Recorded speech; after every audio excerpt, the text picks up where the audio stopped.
Greetings. This is TK Trav, aka Travis Magus, here with LVX 777. Today is Wednesday. We're doing a tarot reading for the collective. And how this works is I shuffle these cards, I tune into the energies of the collective unconscious, and then I give an astounding reading that is extremely accurate. So if you are interested in that kind of thing, stay tuned. Let's get it. Peace and greetings to all my favorite people in the universe. Peace, peace, Sunshine Chick. Always good to see you. Peace, peace, Fat Tony. Peace, peace, 6 days in. Peace, May Love. J Baldhail. Peace and greetings, my fellow cyclomate. And of course, if you are someone who desires a tarot reading for your situation that's happening right now, it's easy to get one from me. Just click the link that I have pinned in the chat. There's an option to pay through Cash App as well as an option to pay through PayPal. Either way, you'll get yourself a reading done live right here on this YouTube. What an interesting Leo season we've been having. Fuck it. Every season's gonna be interesting, right? We got Mars and Jupiter sharing a room in Gemini. So, of course, we've got a lot of focused energy for Mars and a lot of enterprising, expansive energy for Jupiter. Depending on where Gemini is in your chart, this can be an amazing thing or this can be a okay thing. It affects everyone. No one is exempt. To add to that, we've got Saturn in a pretty interesting place. Does anyone here know anything about astrology? Can anyone tell me where Saturn is currently? Maybe, maybe not. But with the configuration that's happening right now, there is explosive potential to get a lot of work done. A lot of work done. And when I say work, I mean developing, building, adding some sophistication to your life path. Are you looking for a new job? Are you trying to move up in your career? Are you building something, creating something? Have you been procrastinating? Have you been sleeping on yourself? Have you been letting excuses take the driver's seat? If you have, well, this is prime opportunity to go ahead and change some things. Now, I know that some of you have been very excited by the Leo season, meaning that you're finally defrosted, as I like to say, and you've taken steps to really start doing those things I just said, building your future, right? And I know that there's another portion of us who have taken a little bit longer time to thaw out, right? We've got the fiery energy of Leo spread across the world right now. And it looks like most of that fire is igniting for some of us on the subtle planes. So, I mean, spiritually, you're stirred up and ready to go. Mentally, you're stirred up and ready to go. Maybe even on the astral, your energy, your emotions are fired up and ready to go. But for some of us, the physical plane is kind of slow to warm up, so to speak, slow to catch up. And if that's you, it's okay. Doesn't mean that there's anything wrong with you. Doesn't mean that you pissed off some god. It doesn't mean that you did anything wrong. But what it does mean is that if you can acknowledge that the spirit is willing, but the flesh is weak, then maybe it's time to figure out what you can do in the physical to get yourself in alignment with where you know your energy is trying to take you. So if that's you, let me know in the comments. Let me know in the chat. And I think I'm ready. I think I'm ready to start. Are you ready? Are you ready? We right here. We ain't going anywhere. My brother got DMX on Fortnite before they took him away. X gon' give it to you.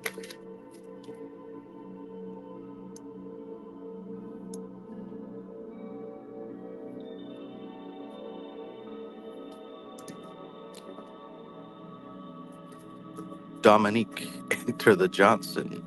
Peace and greetings. Dominique says, from one magician named Magus to another named Magus. Are we both Leos too? Just you. Just you.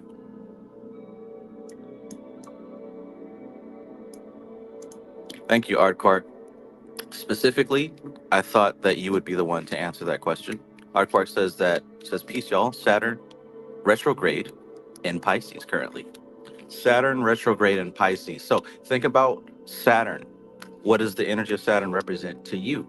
I know that you've got books and lists of what these planets are supposed to mean, but what does it mean to you? How have you experienced the energies of Saturn in your life? Same thing goes for Pisces. How have you experienced the energies of Pisces? What does that word mean to you? Put those two things together. Put those two things together. Let's get some discipline on those dreams. That's what it means to me. That means take all those dreams that you have, pick one, and bring it down to earth. That's what it means to me, especially with it being retrograde. Jabal says, looks like between Aquarius and Pisces. Dominic says, Mercury goes retrograde on August 4th, day after the Metallica concert that my son wants to see. Ava B, peace, peace. Gotti 777, peace, peace. MC Maestro, peace.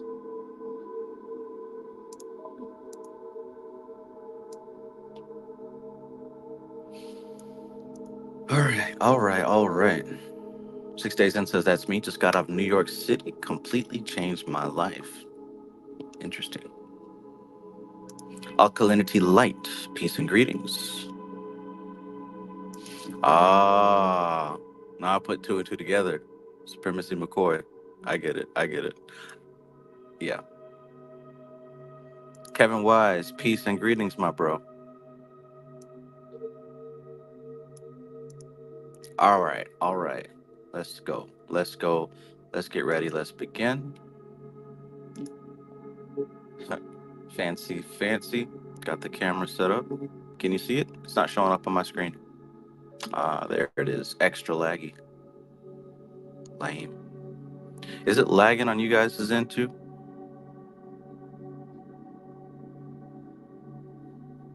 We can't have that.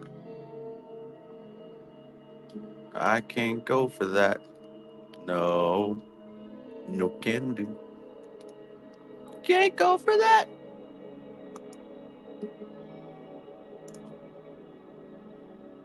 Let's see if there's anything I can do to fix that.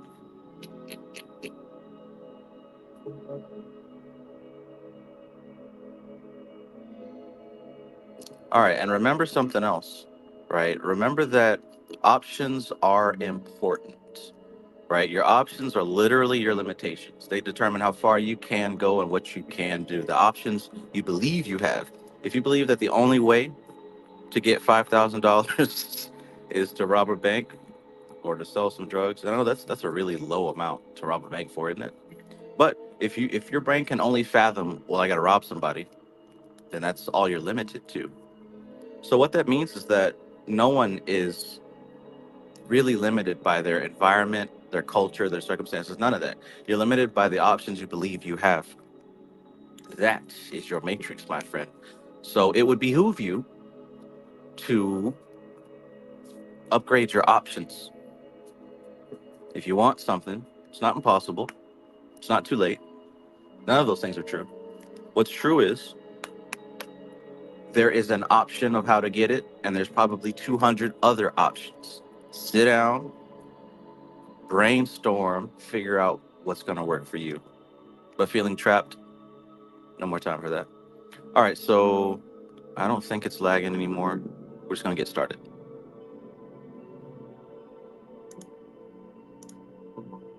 It is. Maybe if I leave and come back.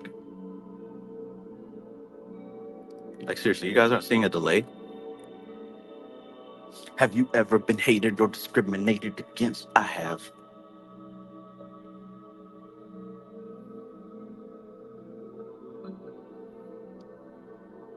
You know what? All right, somebody let me know in the chat if this thing is lagging, because then I'll know that I'll have to restart this thing. Okay, Gotti says still delayed. All right, it's the app, y'all. It damn sure ain't this phone. It's the app, because it's looking fine on the phone, just the computer's delayed. All right, so here's what I'm gonna do. Give me just a second. I'm gonna leave the studio, leave from with my phone, and then come back. All right.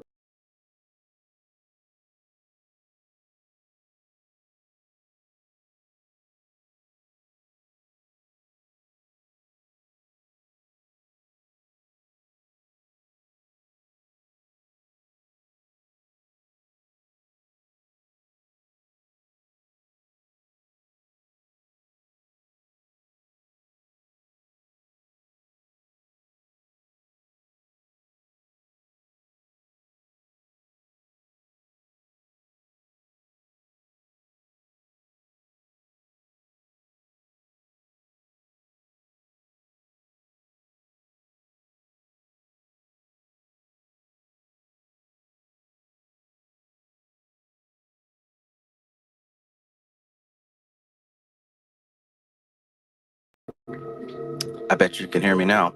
And look, no delay. Everything's copacetic. So that's what I'm talking about. Technology.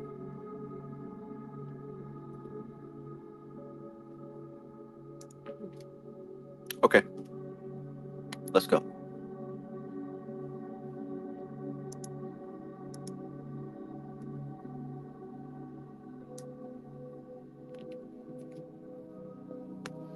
So, what time is it? We got Leo as far as the sun. Here come to the Sonne. Eins, zwei, drei, vier, fünf, sechs, sieben, acht, neun, aus.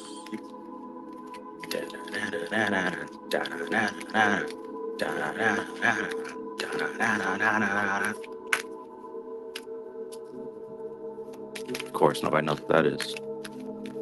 Sun in Leo, Moon in Cancer. I like to call this the steam combination because I've met at least one or two people that were born right on the cusp of Leo and Cancer. And what's that book called? There's a book called Personology.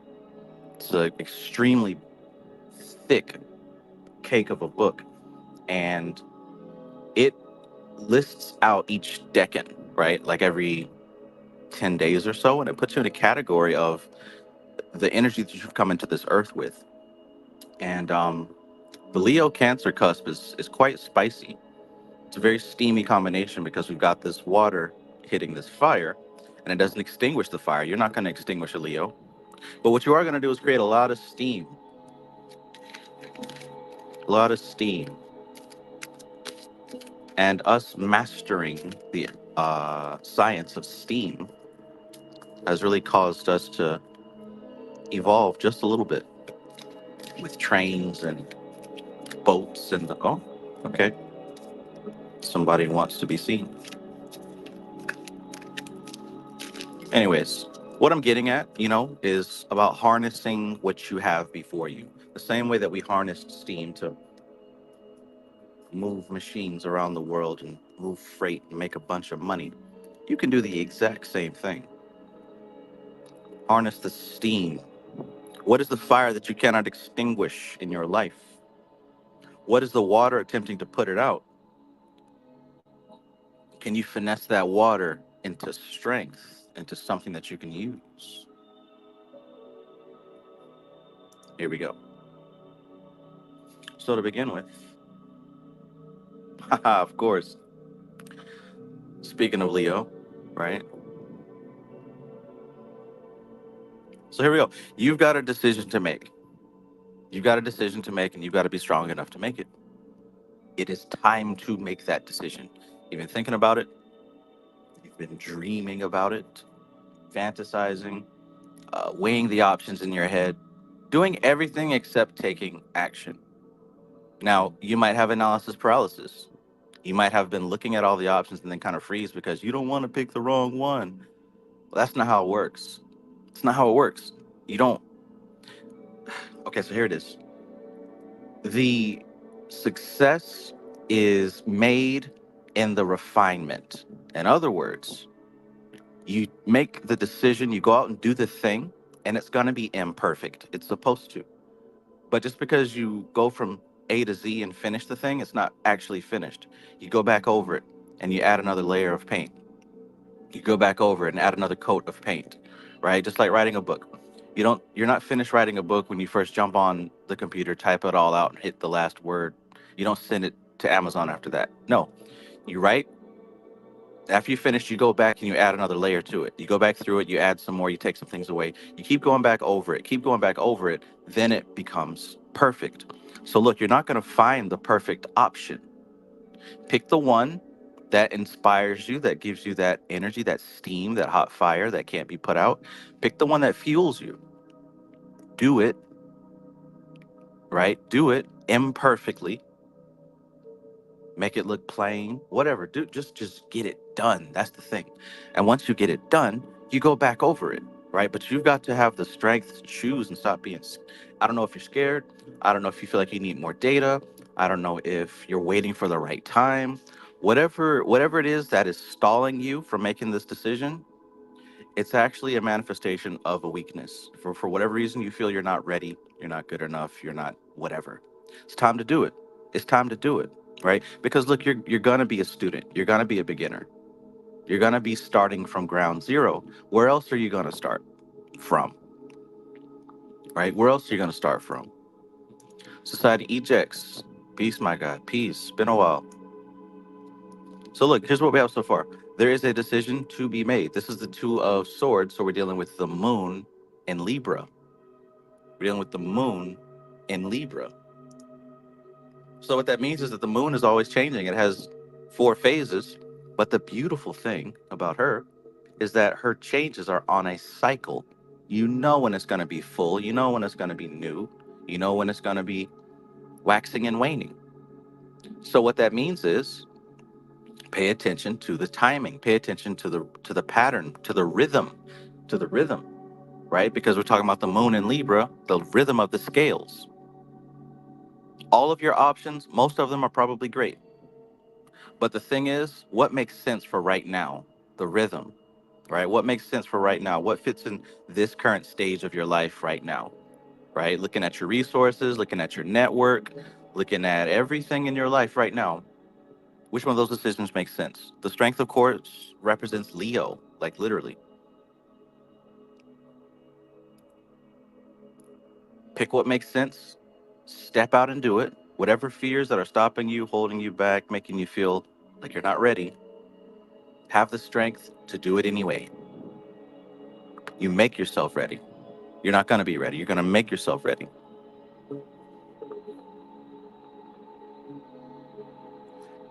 And you're going back to square one. You're becoming a student of this art, a student of love. It's almost like entering into a new relationship here. It's going to be a little bit scary. It's going to be a little bit intimidating, but you're going to figure this thing out as you go. Like I said, you're going to go back over it. You're going to lay down the base coat.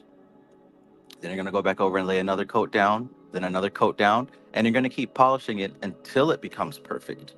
It's a labor of love, and you're a student of this love. Maybe this is the first time you've done something like this. Nobody wants to be a beginner, right? Nobody wants to admit that, especially where people can see. But damn what other people can see. I know we're addicted to status. We're addicted to what people think about us. And as much as you want to say that, no, you're not, yes, you are. Yes, you are, because everything that you buy, everything that you wear, everything that you do, it is done in the spirit that is going to raise your status to some degree, right? So we're addicted to status, and it really helps to defy that addiction because it doesn't really do anything to help you. It just makes you feel like you're obligated to do some things you don't want to do. So throw all that stuff out the window. Pick one, have the strength to do it, and enjoy this process of being a student. Let's keep going.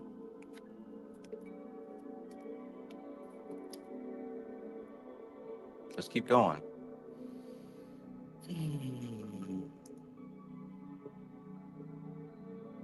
And by the way, if you like this content, go ahead and hit that like button. Go ahead and hit that like button. It helps. I mean, or you can not. I'm literally still going to be doing all this anyway, regardless if you do. But if you can see it in your heart to do something for somebody else,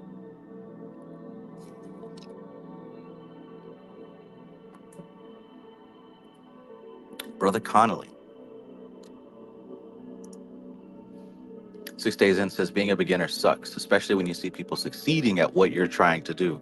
Oh, absolutely. Absolutely. But you got to remember, number one, it's not your journey. So you don't know what they had to go through, or, what I'm saying? Like, some people, you can see their success. And if you knew what was on the other side of that success, you would not wish that you were them. Some people had to make some deals and some transactions that you, right? No diddy. And another thing is, everybody had to start from somewhere. Everybody had to start from somewhere.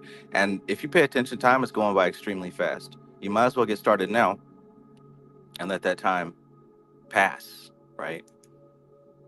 I used to think that going to college to get a degree was a super long time, but man,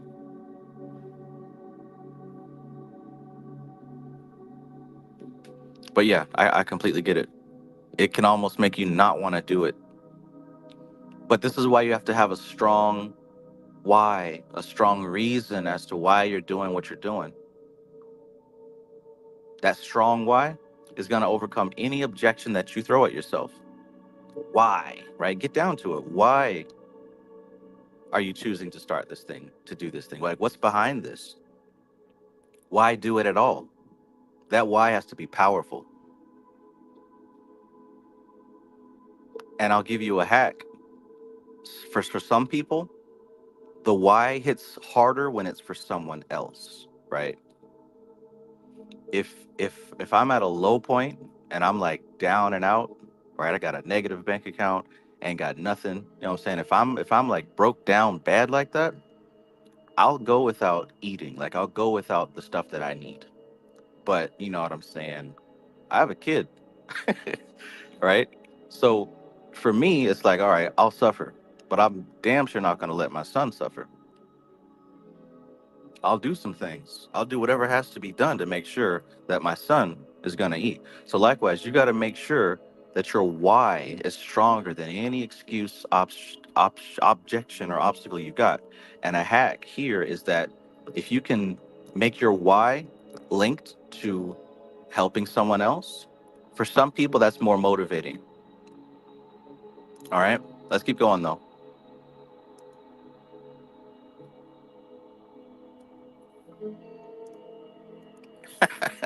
Alkalinity Light says it's like being a doo-doo shirt in 2K. Nobody wants to play with you because you have no rank, no stats. Damn. Damn. Yeah. I didn't know that was a thing, but I'm going to add that to my metaphor list. Thank you. A doo-doo shirt.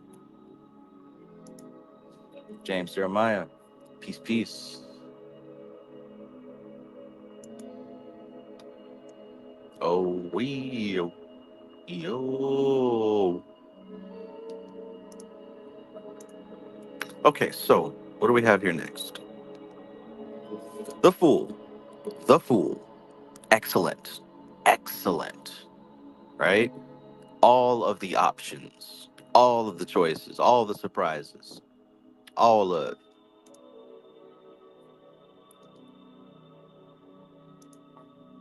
all of Six of Cups. Six of Cups. This is that exchange. This is that mutual exchange. Not even mutual. This is exchanges from one level to another level. That's what I meant. This is the exchange from one level to another level. And the Two of Pentacles. Nice, right? Because we've got these two twos. We started with the two and we're ending with the two. We started with the two on the mental plane. Now we're ending with the two on the physical plane. All right, awesome. Can you see how this kind of like goes from point A to point B? If you just use your intuitive mind, your subconscious mind, don't even worry about knowing what these cards mean. But if you do, that helps a lot.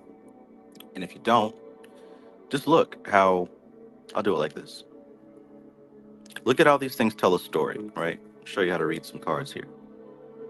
Look at this and just kind of let your mind remember when you were a kid and you would have these books and you couldn't really read the words or didn't care to, but you flipped through and looked at all the pictures. Well, that's what we're going to do right now.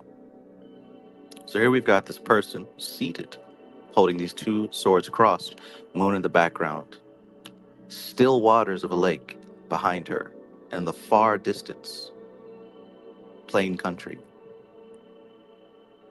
Here we have a woman. And what is she doing with that lion? What is she doing with that lion? What's the expression on the lion's face? What's the expression on her face? Look at that lemniscat, that halo, that figure eight of infinity above her head. I wonder what that means. Notice the colors, the bright yellow. How does that feel?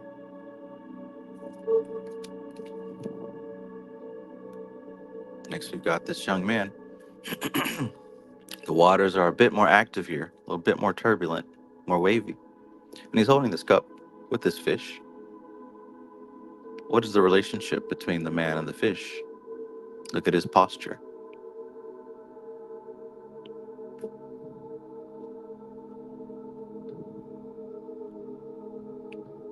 They call this the Fool, but if I covered up that name, what do you see?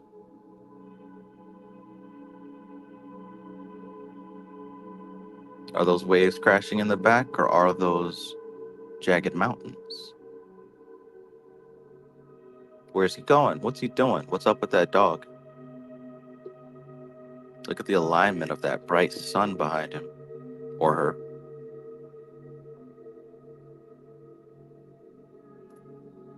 And what's in the bag?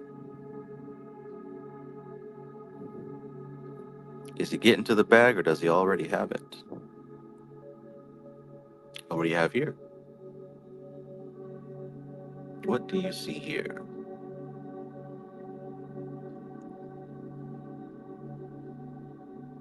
One, two, three, four, five, six cups. Each of these cups have these five-pointed star flowers in them. Looks like the older child is sharing and giving one to the younger child. It looks like he's got more. He's got enough to share. Are you the older child sharing? Are you the younger child receiving? What do you see here?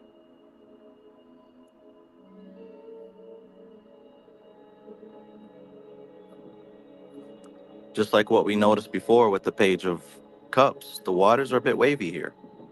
Remember how still the waters were here?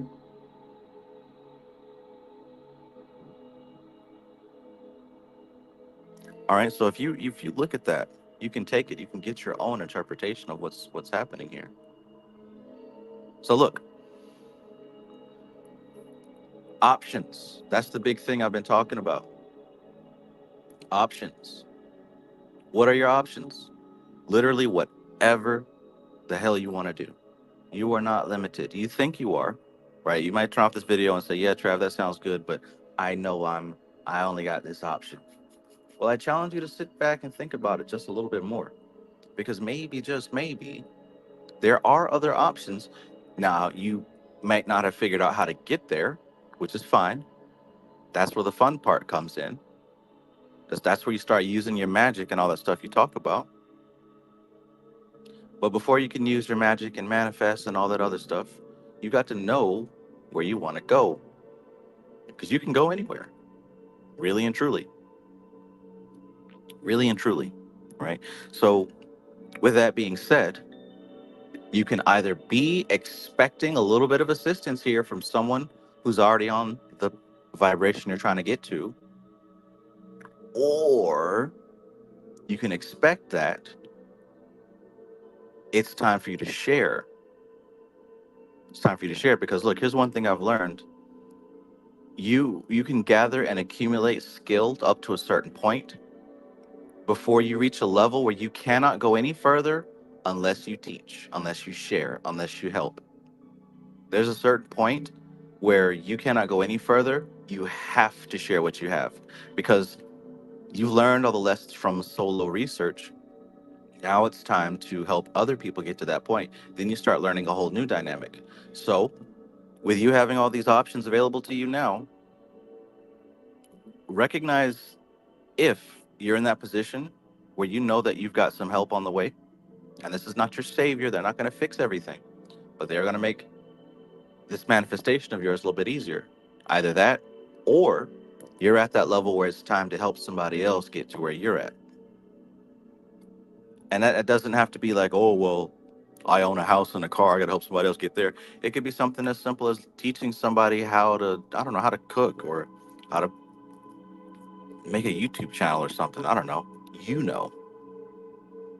And then finally, we find ourselves here juggling and balancing the aspects of our reality that are an outcome of the decision that we chose. So in the beginning, you have a choice to make. Just make it. It doesn't have to be perfect. It doesn't have to be the best one. It has to be the one that makes sense according to the rhythm of what time it is, right? Go ahead and make that choice. Have the strength to make that choice. Start over. Be a student, right? Be a student. Because look, when you become a student, the beautiful thing is you can go anywhere from there, right? You can go anywhere from there. You're not locked into any expectation. Help is coming or it's time to help. This is going to be unique to you.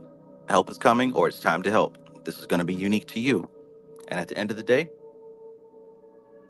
once you cross this hurdle, because you've been sitting on this decision for a long time, you've been sitting on this for much longer than is healthy, right? You've been sitting on this thing for a minute. The beautiful thing is that once you make that decision, things are going to accelerate. That's what this is all about. Once you make that decision, things are going to accelerate because the longer you're waiting, you're building up this pent up energy, this pent up energy behind you, waiting to be unleashed, waiting to spray out all over the world. Once you open up that door and let this thing loose, you're going to find now that there are other aspects that you missed, that there's all kinds of different nooks and crannies that you didn't see because you were so focused on what do I do? Which way do I go? I was there too. But once you press that button, once you kick that door in, right? Once you engage, key in the ignition, now you're going to start seeing all these new things as you're speeding down the road. New sights, new places to eat, pretty houses and nice trees, birds you never seen before, dogs you never seen before. And then once you're living that new lifestyle, once you're moving into that frequency, because guess what? This is the time you're moving into this new frequency. You're moving into it. You're going to see just how fast this is going to happen. Once you've entered the frequency, now you're going to meet the new challenges that are here, the new challenges that arise from being in that frequency. There's a song that says more money, more problems. Well, it's not necessarily more problems. It's just a different lifestyle.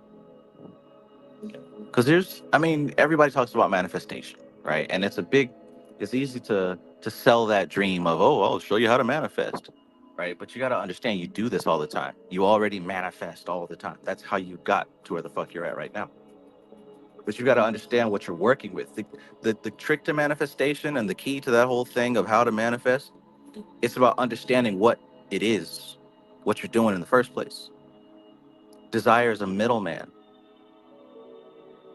Desire is a bridge. Desire is a gateway between the frequency that you're at, and that's you feeling like you don't have it, and the frequency that you want to be at, which is the one that you have the stuff that you're trying to manifest.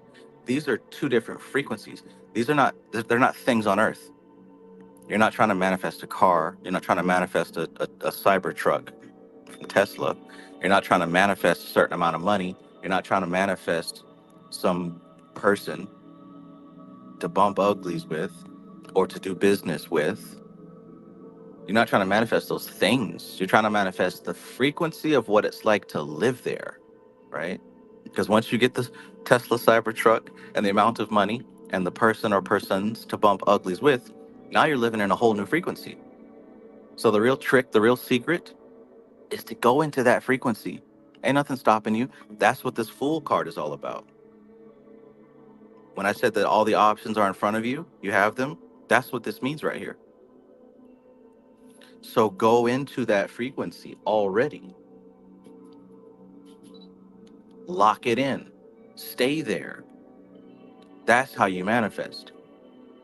The desire and oh, I want and I wish I had, and if I could just, I'm gonna cross my fingers. What color candle do I use? Which demon do I summon? All that stuff is meant to help you get there. But if you sit there and use that stuff as an excuse as to why you don't have it, now that's a frequency too. I don't have it and I wish I had it. That's a frequency too. Do you understand what I'm saying? Does it sound like woo talk? I don't care. What I'm saying is true. Look at this. Make the decision. Move into the frequency. Balance whatever changes you've got to deal with. And let's get it. It's Leo season. It's Leo season. Time to move. Cancer season, Cancer represents the breast, right? And this is what nurtures babies. Babies don't have teeth. They're helpless. They cry. They poop, piss, scream. All they can do is drink milk from the nipple. Cancer represents the nipple. We just came out of a season of, hey, got to be patient with you, slow down, take all the time you need, rest and relax. Well, now we're in Leo season, daddy time. Get off the nipple, stand up straight, pick your head up, let's go. That's the time it is now. So wake up, defrost.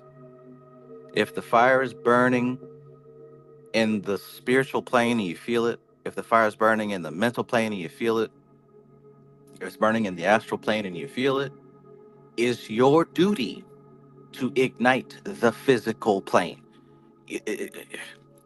What more do you expect, right? Come on. All right. Good reading. Love it. Message is loud and clear for me. I hope it was loud and clear for you, but it's red, blue, white all over zebra cakes. Delicious. Let's go. That's what time it is. All right. All right. Cool. Let's see some of the comments. Doo-doo shirt in 2K. I got to remember that.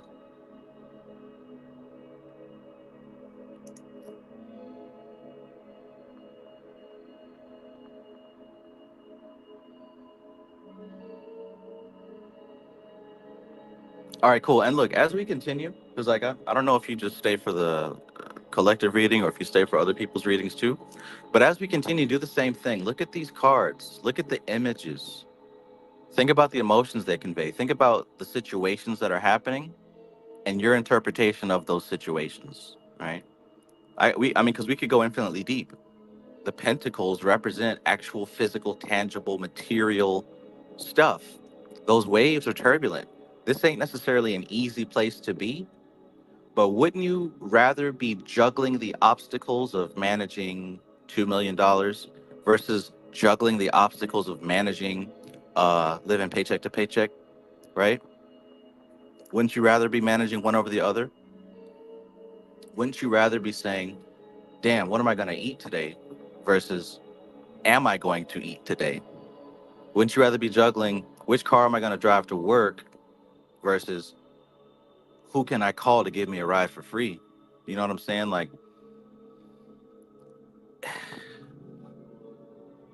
sheesh. So perhaps another thing that this illustrates are the dichotomies, the polarities. You're moving out of one place into another. This is for those of you who are going to be doing the work. Everybody is not going to ignite the physical plane. Everybody's not going to do that. But for those of you that are, you're looking at a shift from one state to another. This is what we want. This is what some of us have been waiting for all year, maybe longer. This is that shift. You've got it on the spiritual, mental, astral. It's time to do what's required on the physical so that a connection can be made, right? That's how you manifest, bringing all those levels into total alignment. So do the physical thing. Do the physical thing. That's how it's going to ignite and catch fire and swallow. Have you ever been swallowed? TD Jakes, right? That flame is going to consume everything. But you got to light it. Okie dokie artichoke. AZW, peace, peace, my bro. Ava B, peace and greetings. Broski channel, peace, peace. Unicorn universe, peace. All right.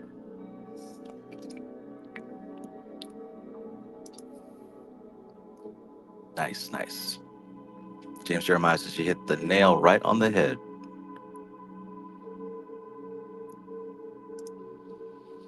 J Baldale says, man, I hope so, but I've been beating myself up about getting to the spot I'm in now.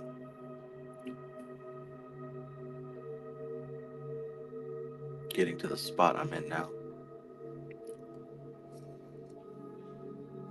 Well, hey, one thing we do know is it's not that tough love stuff and beating yourself up to motivate yourself. That's not really the best way. That's not the best way. It is a way, but maybe there's another option of motivation. Man, we live in the internet age. All the answers are here. People don't want more information. People want better ways to consume that information, right? All the information's out there. You can find anything. It's just that, who wants to sit here and dig through a dry ass 600-page report or a 3-page report? Nami.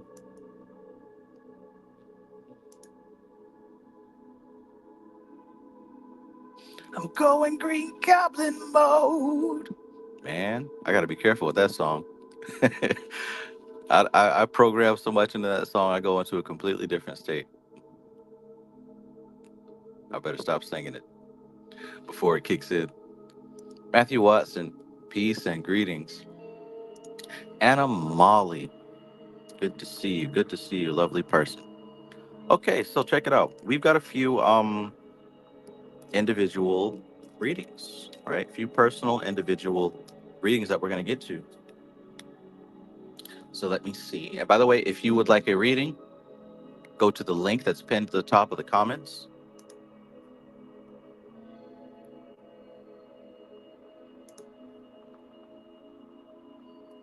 And that is where you'll be able to get your personal reading. Yeah, man. Gotti 777. I juiced that state up a little too intensely.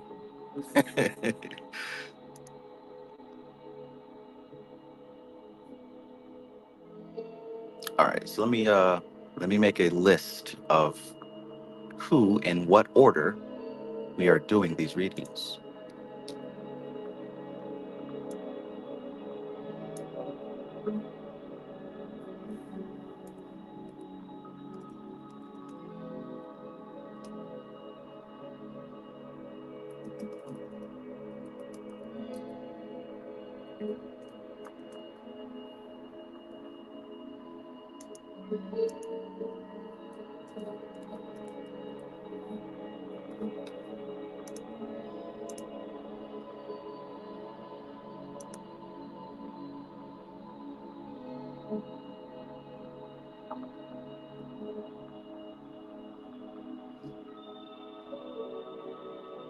Okay, so the person who donated for a reading, whose name starts with a J, can you post something in the chat so I can know who you are? So I know some people don't like me to say their real name, but the person whose name starts with a J, go ahead and post something in the chat.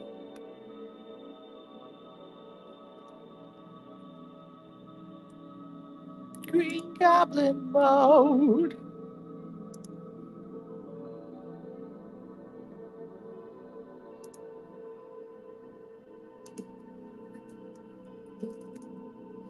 All right. So, anyways, we've got person whose name starts with J. We got Maestro. We got Lita, AZ, and Unicorn.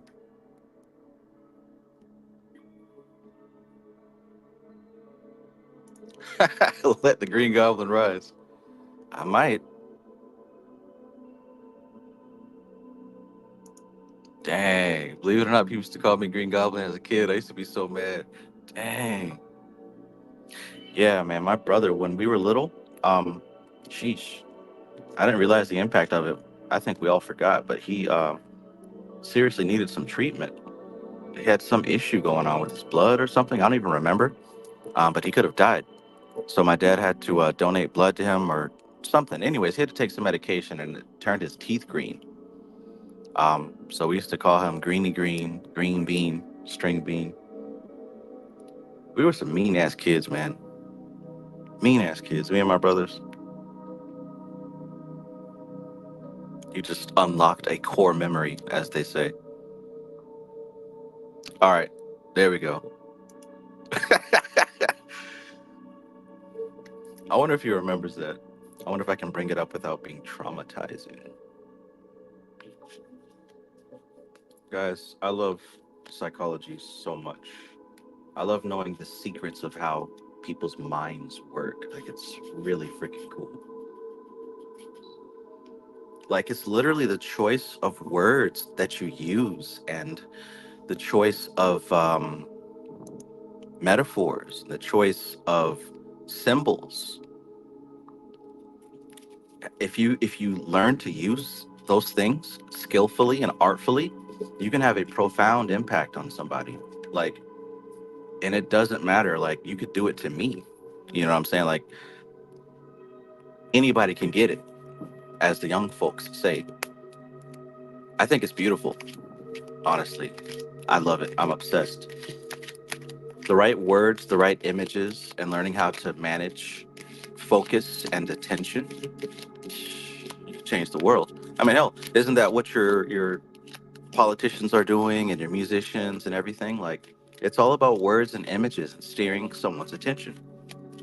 I'm not even operating at full power. You understand me? I'm just fucking, on YouTube, getting some laughs and hanging out and reading books and stuff. I'm not even operating at full power. But if I wanted to, shit. I don't think that there is anyone that I know of, other than who I learned from, who could compete with me. Other than some, like, some David Snyder and some Chase Hughes and like people like that who are like well established in the industry. Those are who I consider competition. But I'm this ain't even my full. This isn't even my final form, right? But boy, if I wanted to, I could run for president. But anyways, I think that it's beautiful. I think that everyone should learn it. Everyone should learn psychology, NLP. You know what I'm saying? How the mind works and all that other stuff, because it helps you to become a better communicator. We're all going to communicate with people, like, you have to. So it would only be so smart to learn how to do it at a skillful level. I pray that I am not put in a situation where I have to turn up to 100%. I pray that I don't have to do that.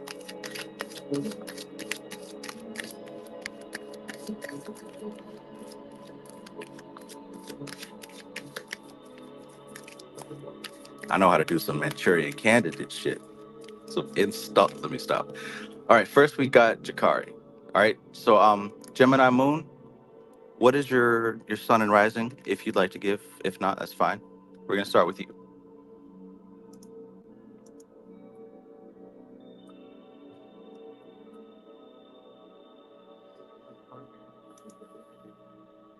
Animali says we were too mean in the '90s. For real, I apologize to my little bro later. Yeah, I apologized to a few people. Like when I was first doing some shadow work and learning about NLP on myself, I kind of did an apology tour to some people that I heard. And what I learned from doing that is that that was for me. I needed to do that because most of them didn't remember or didn't really care or didn't really show it. But I needed to get that stuff out of my system and off my chest. Joy and pain. Mhm.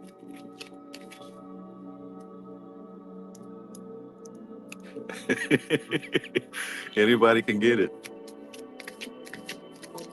It is a fatal flaw to believe that you cannot be uh, influenced, right? I'm telling you, it's as simple as a combination of words and images.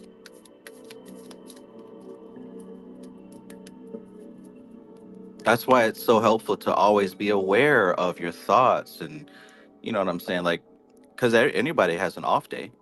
Sometimes it's just about persistence, repetition, etc.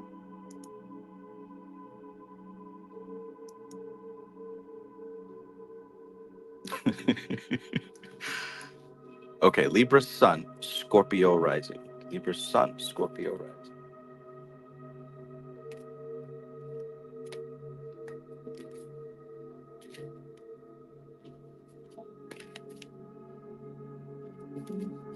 And did you have a general reading, or a specific question?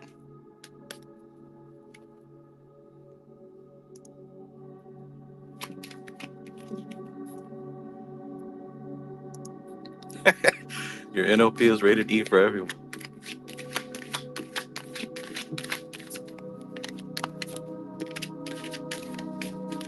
But I'm responsible. I'm very responsible. That's for sure. Very responsible.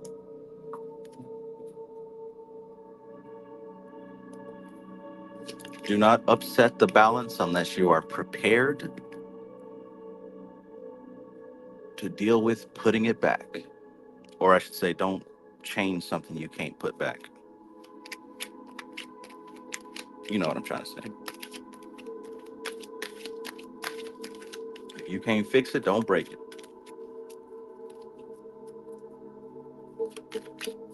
All right, here we go. General.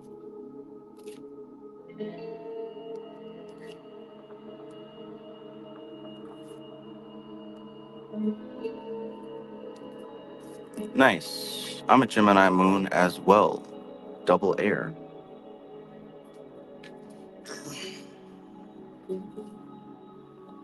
Double air.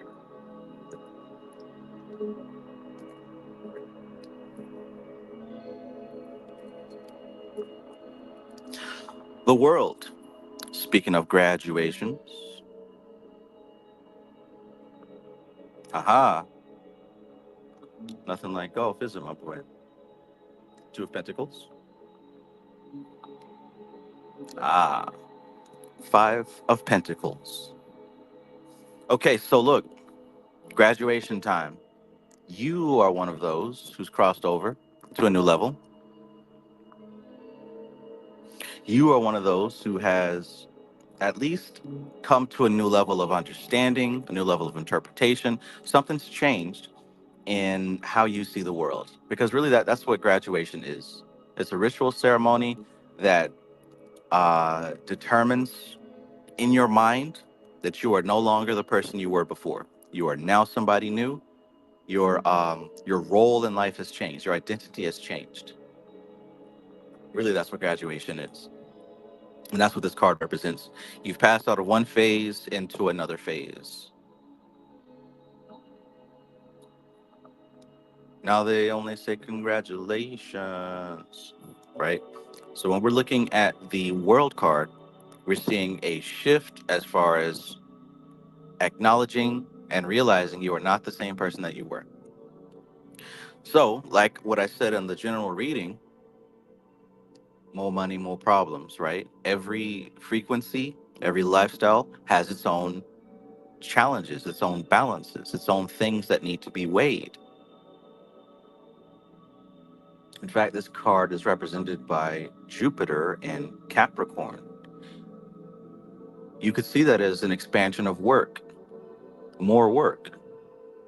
There's more work to do.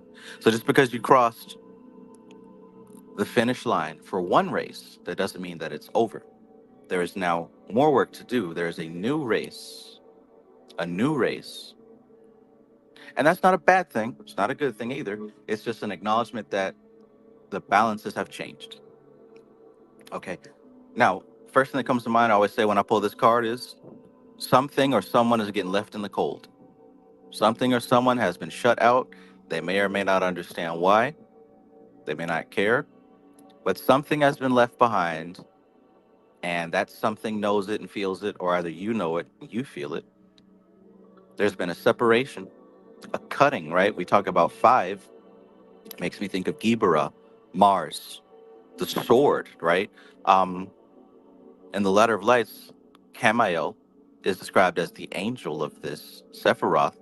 They call him the burner of God, right? And he's the one that does the slicing, the dicing, the dispensing with, making short work of him. Catch my drift?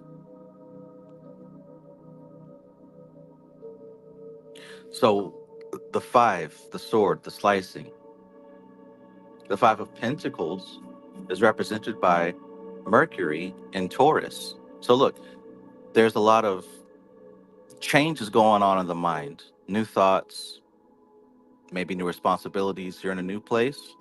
But as I said before, the physical plane is a little bit slow to move. It isn't moving at the same rate as the thoughts. So think about Mercury, think about quickness, the mind racing, but the physical body going slow, frozen in time almost.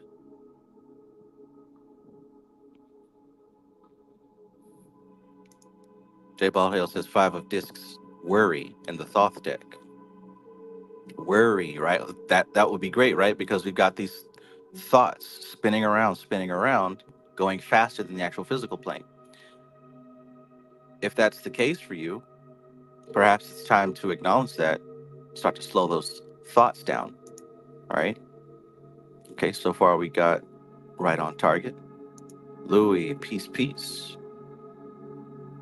Peace, peace. So, new level, more money, more problems. Mind racing, thoughts racing, going at a different rate than the physical plane.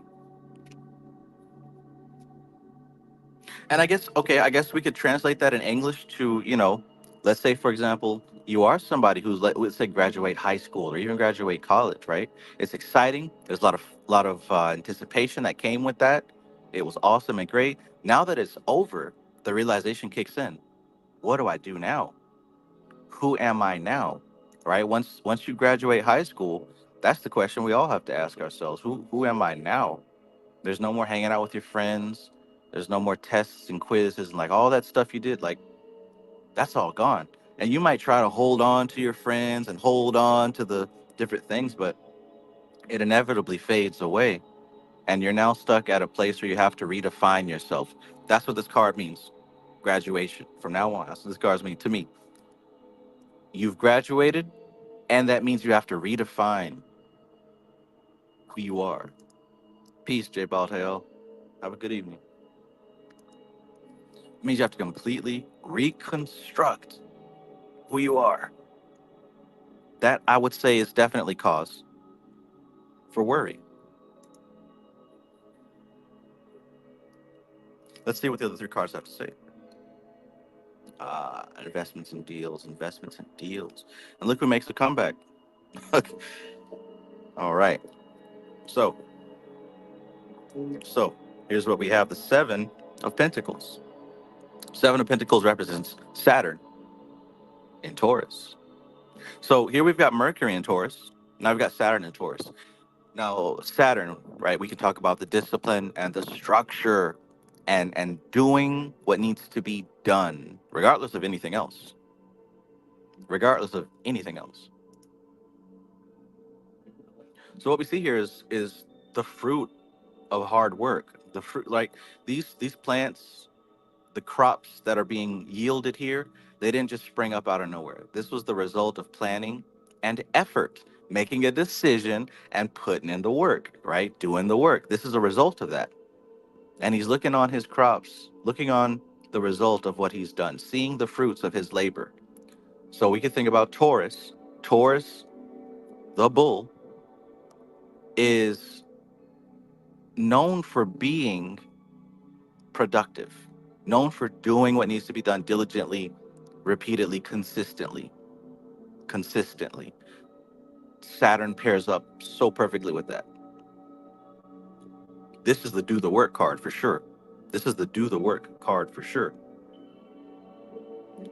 right? So now we go to 8, the strength card. We talked about this. Leo.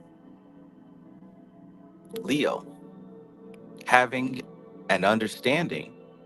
Really, what this strength is talking about is a mastery over the animal nature, right? We've all got our animal self, which is the human body and its desires, its wants, and its needs. Aside from sugar and protein and vitamin A and all that other stuff, the body wants pleasure, right? It's going to gravitate towards pleasure and reward and dopamine. And whatever pleasure, rewards, and dopamine you used to give in your body, it's going to crave that all the time. So this is about mastery and discipline over that animal, that beast that we've created. Growing up is learning how to tame that beast. Somebody said tame earlier when I asked what this card meant. Taming that beast. That's what the strength card is about, having the strength to deny the animal until it's useful and appropriate. There's nothing wrong with pleasure, nothing wrong with dopamine. All those things that feel good to us, hell, do it. But the thing is, it's got to make sense, right? It's got to make sense.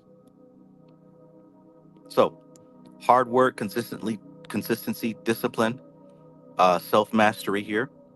Then, of course, if that card was worry in the Thoth deck, I wonder what this card is in the Thoth deck. This is the Three of Swords. Three of Swords, we got Saturn again. This time Saturn's in Libra, right? Now, you can say that this is heartbreak. You can say that this is stress. We've got somebody being left out in the cold here. We've got discipline and more discipline. And that discipline means something's going to have to go. Something, somebody is going to have to go. And it's not going to feel good. But that's the reality of it. That's the reality of it. Okay, J. Balhale says sorrow. I thought you had to go. By all means, though, stick around. So this one's called Sorrow in the Thoth deck. And he said the Seven of Discs is called Failure. Ooh, interesting.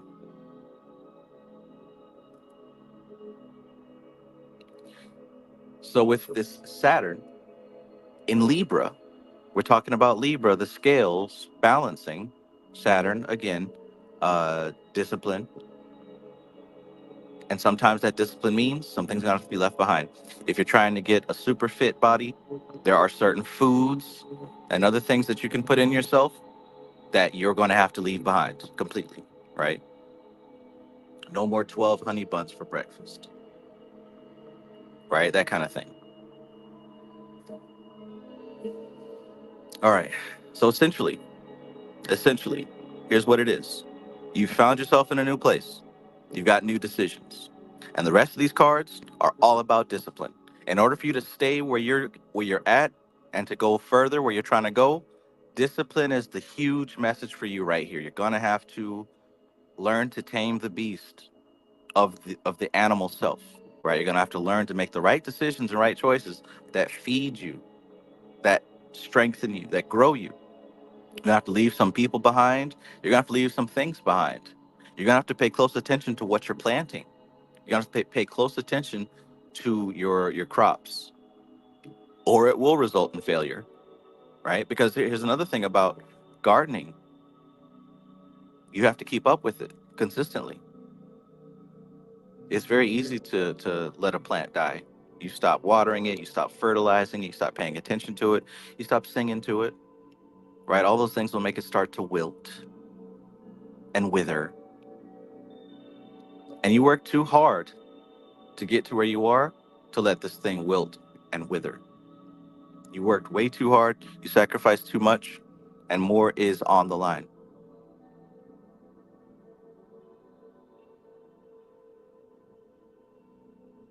So do the right thing.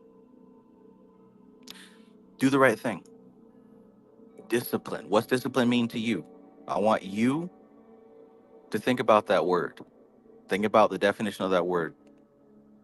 How does it apply to you, Jakari?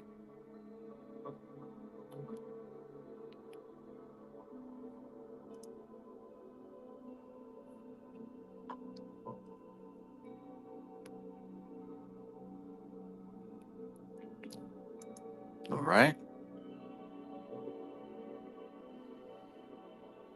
Congratulations, Louis.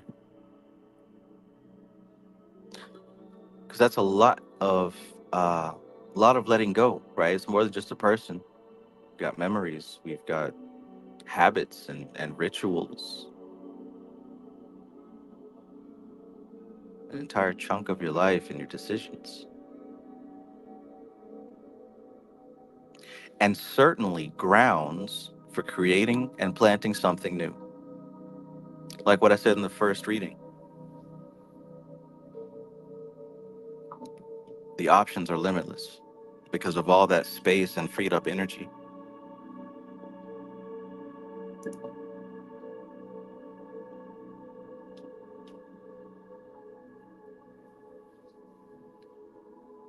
Gotti777 says, you're definitely on point. I was writing about discipline and consistency today based on a meditation I was in that was different and it challenged me.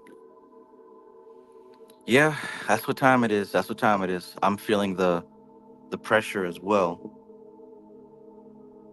because I certainly let myself drift away, but that's all right.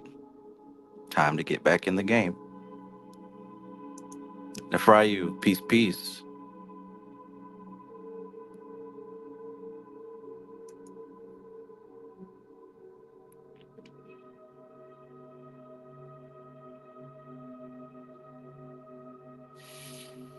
All right. All right. Discipline is the key word there. Cool.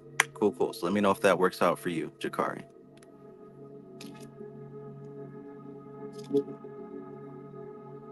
All right. Maestro, are you in the building? Shuffle these things up once more.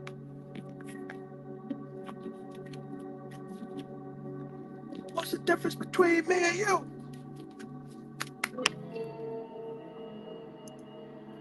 All right, Maestro, let me know when you're ready and what we are going with. How's everybody feeling tonight? How's everybody feeling tonight?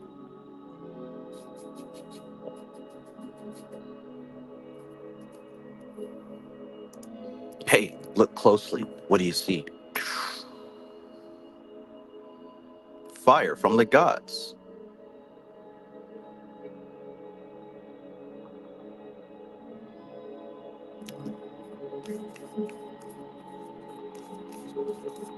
Meditate on that.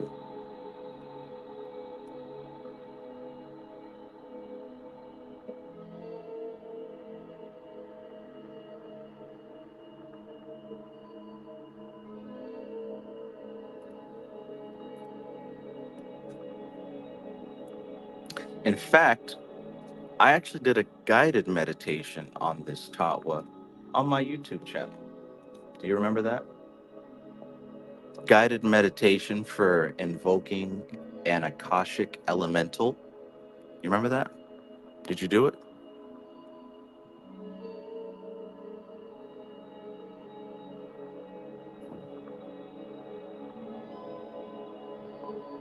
What was your experience working with the Akashic element? What is your experience? Broski channel says, I sense dragon for some reason. Perhaps examine what that means. What does that mean?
I get so obsessed, man.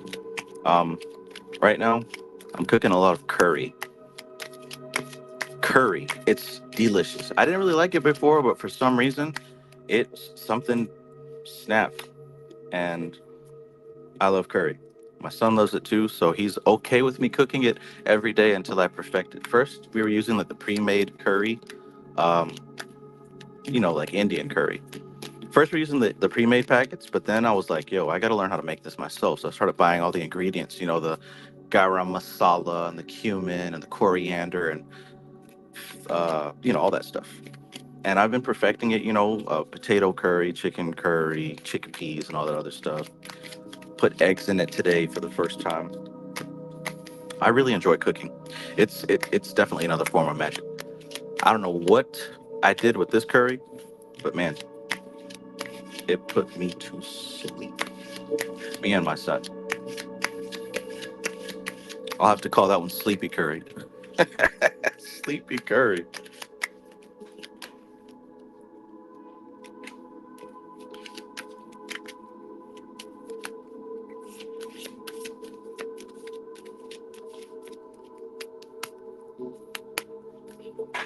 It's delicious. I see why they eat it every day,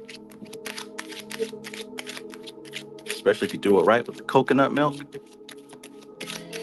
And listen, and listen. Side EJ says, "Is your curry yellow or orange?" It's mostly red. Last night I did a very yellow one, but it's mostly red. Not last night, but 2 nights ago I did a yellow one. But like mostly I use tomato paste, um, paprika, some other red stuff. Mine's always red. I'm not making that sleepy curry again. That stuff knocked us out.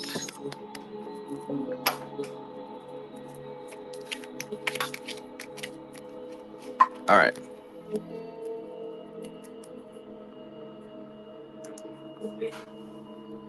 Is it pink? Does that even need to be asked?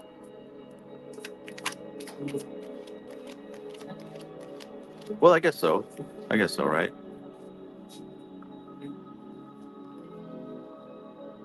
All right. So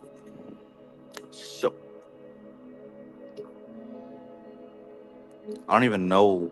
I couldn't even tell you how I make it because like I just go by ear at this point. Go by taste. One cool thing, really cool thing that I learned was that if you just take in the garlic and some of the other fresh ingredients and actually like I put them in the blender because I don't have a food processor yet. I just started. But if you blend all that together and like cook it first by itself, it brings out so much of the flavor as opposed to me just chopping it up and throwing it into the pot. I didn't know that. I know some of y'all went to school for cooking and stuff, so I'm learning all this stuff for the first time.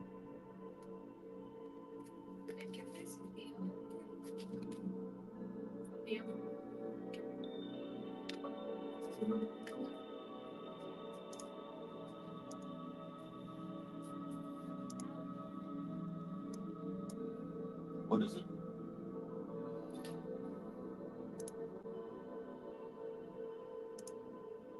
My son wants to show you all the cat. I keep telling him no, but here's the cat.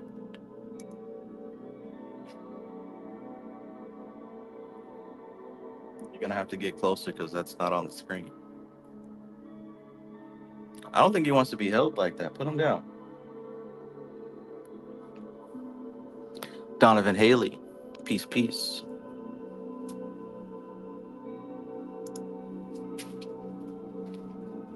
Uh-oh.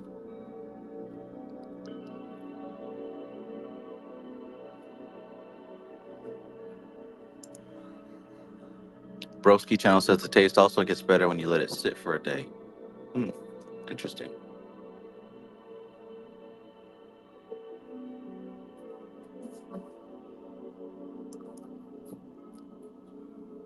Always want to see the cat. What are you, crazy?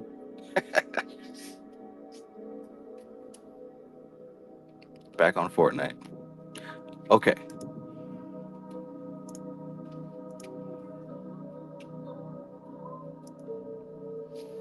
GMMG says, will there be another cyclomancy class? If so, I'm interested.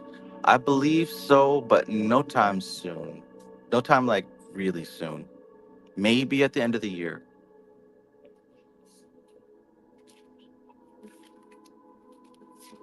But I've got some new things in the works.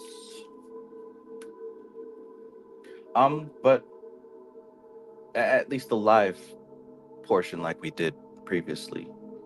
I may, like if there's enough demand, I may configure something out to where we can do a do it yourself type deal.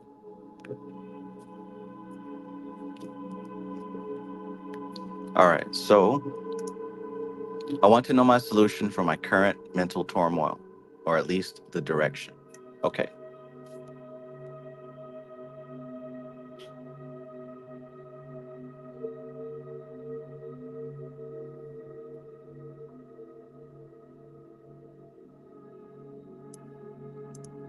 Also, check this out. Pan Demon on YouTube. Thank you for that, Matthew Watson. That's where you can find some of Panic's videos. Nice, nice, nice.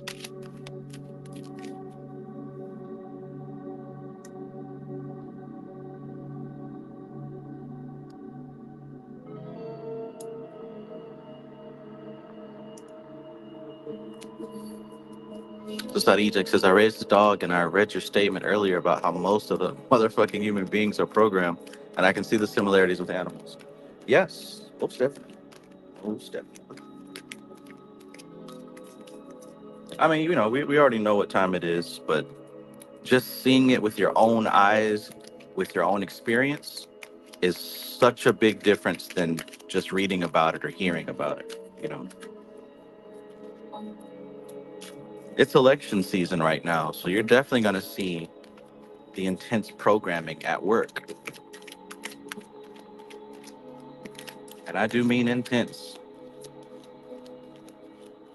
Like I said, words and symbols. If you're somebody that's looking to learn this psychology NLP stuff, pay attention. Pay attention to what's happening right now in the media, all over your social media. Instead of being engaged in it and wrapped up in it and having to comment your opinion about it, I'm not talking about that. I mean, observe and learn. Look at these patterns, right?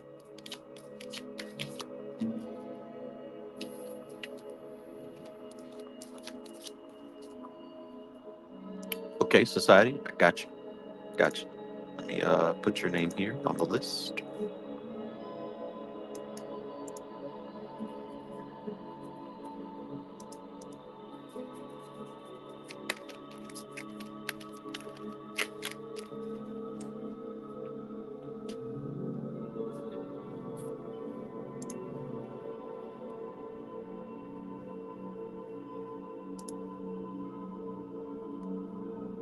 Okay, so here we go.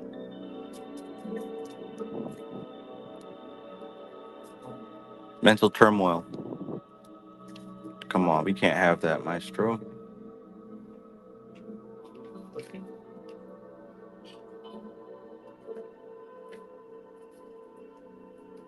That will not do.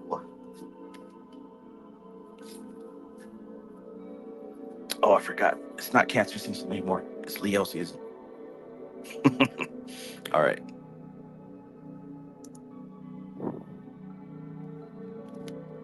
Ace of Swords. Ace of Swords. Right to the mind. Right to the mind. What stands out for me is the sword going straight through the crown. All right. So we understand swords represent the mental plane. It's funny because the ace is actually represent the Akashic aspect of the suit. Akashic aspect.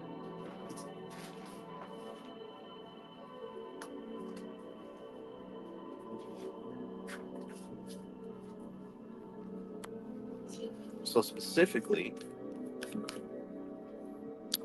not this card, but the other way around. The Akashic aspect of air. This is the air aspect of the Akash, but this is the Akashic aspect of air. I realized I pulled the wrong card at the last minute. In any case, the Hermit. What lessons are we learning? Ace of Wands. Look at that. Look at how that's laid out right now. Look at how those two hands are presenting the Akashic aspect of these elements to the seeker in the dark. Isn't that neat? Both of these are moving in. And you can look at this as past and future. We can look at that as past and future. You said transmutation. Okay, so we've got the air element, we've got the fire element, we've got the hermit, Virgo, inner alchemy. The hermit is the alchemy card. The alchemy card. And we're not talking about physical alchemy, of course. We're talking about spiritual alchemy, energetic alchemy, mental alchemy. Wait a minute, that sounds familiar. In any case, it seems that perhaps there is. So when you talk about this mental turmoil, I think what we're dealing with is an issue in the structure of the mental framework. There's an issue in the structure of the mental framework. Perhaps there's a part of the code that's causing new input. Perhaps there's a part of code that's causing new input to give out errors, right? To give out errors. So if you've created an app, if you create a program, you lay down the code, and as people are using it over time, perhaps someone has introduced something that the programmers didn't anticipate. And if they don't update the app, this new input will crash the app or cause problems. It'll present a weakness. So this is why apps and programs and games are constantly being updated over and over and over again, repeatedly, because they're looking, and as they expand their game, as they expand their app, they're finding that the code has to be, constantly checked to make sure that new input doesn't break the game or break the app. You can also look at that as a form of alchemy, a form of transmutation. You can see it that way as well. And what it also illustrates is that life is a work in progress.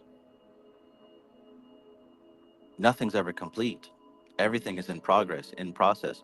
Perhaps there is an aspect of your code that is conflicting with new data.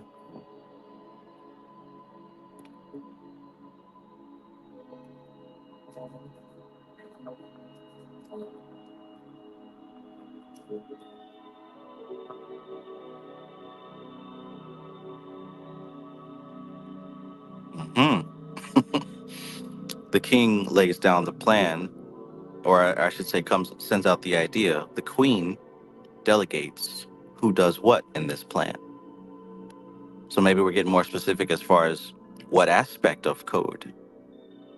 Alchemy goals. Speaking of alchemy, peace, peace.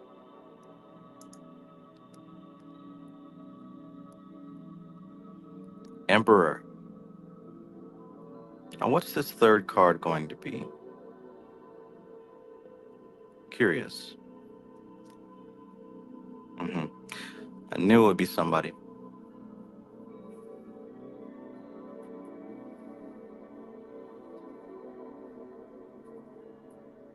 That's exactly right. Right? Gotti says, I learned that they get breached often. And when they do, that's when the upgrade or alchemy is required. Right. And we're dealing with wizards, right? We're dealing with technological wizards.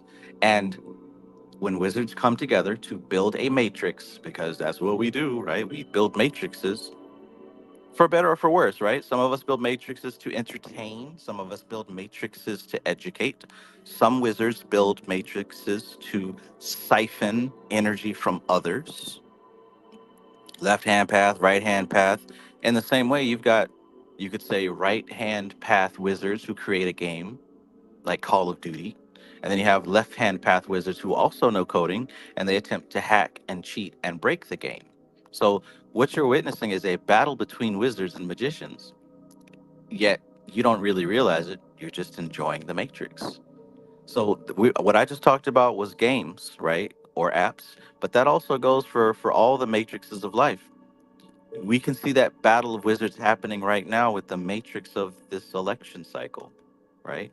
Really and truly a battle of wizards who have created a matrix or at least maintain a matrix. You think about generator, operator, destroyer. There's the generator, that is the aspect of creation. Then you got the operator, that's the living God. Those are the ones who maintain. Then you got the destroyer, and that's the ones whose duty it is to decompose. It's not good or evil. There all as long as matrices exist, there has to be a group of wizards whose duty it is to destroy it. It has to be that way. Doesn't care how you feel. As long as something exists, as long as people have created something, there is a group whose duty it is to destroy it. Now, hey, we may find ourselves on different teams depending on the situation, right? There are matrices that it's my duty to destroy. There's matrices that it's my duty to maintain. There's matrices that it's my duty to create. Same with you. Same with you. But for the most part, people just spend their time enjoying it. Anyways, here we are. The Queen of Swords, right? So if we could talk about that same analogy, the king would be the one who creates the matrix. The queen is the one who maintains, who organizes the matrix. This would be the operator aspect of generator, operator, destroyer, the sattvic aspect, the Vishnu aspect, right? So what I said before was it seems that there may be an issue with the code, with the code of the matrix, because perhaps there's new information that's coming in that doesn't quite fit or wasn't anticipated. So there might be an error of how do we deal with this? What do we do now? So you might be going through a process of updating your software, your mental software right now. And if we zoom into that a little bit more, we'll see exactly what part of the code needs to be worked on. The overseers of maintenance. The overseers of maintenance. We've got the emperor. We talked before about how the emperor, being Aries, Aries incarnate, wise Aries, one who has gone through warfare and peacetime, who's made wise decisions and foolish decisions, who's been there and done it. I said it already. I did it already. I ain't got no more talk in me. He's done it all. So he has enough data and experience. That's the key, experience. He has enough experience. And if we were to completely contrast that with its opposite, we've got this Page of Cups again, a student, and not just any student, a student that leans more to the emotional aspect, student of love, student of relationships. And if you think about relationships, again, that's dealing with the operation aspect, not the generation, not the destroyer. So let's make this make sense. Let's bring this home, bring it down.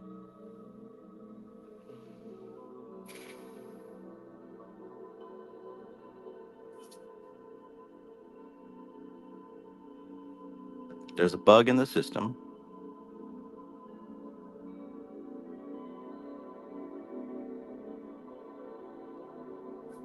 and it has to do with how the processes are carried out. How the processes are carried out.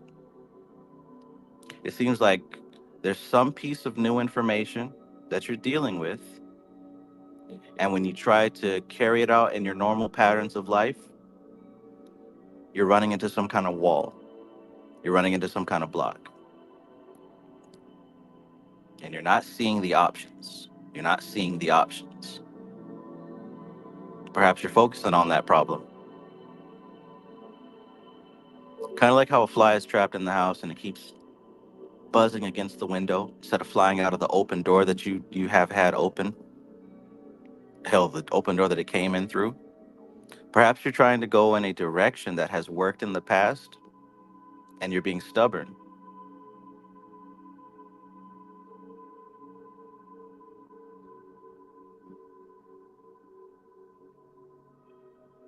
And maybe this is a call to remember your wisdom, that your strength is not in the system itself, but in being the user and remembering that at any time you can change the system. At any time you can change your operational procedures. It seems like you've been sticking to a pattern and a system that's a good system and it's worked in the past, but for whatever reason, it's not working now. And it looks like you might be stubborn and refusing to change, refusing to pivot. But you got to remember your wisdom is knowing when to pivot, not building a structure that's so solid you don't need to pivot, but knowing when it's time to pivot.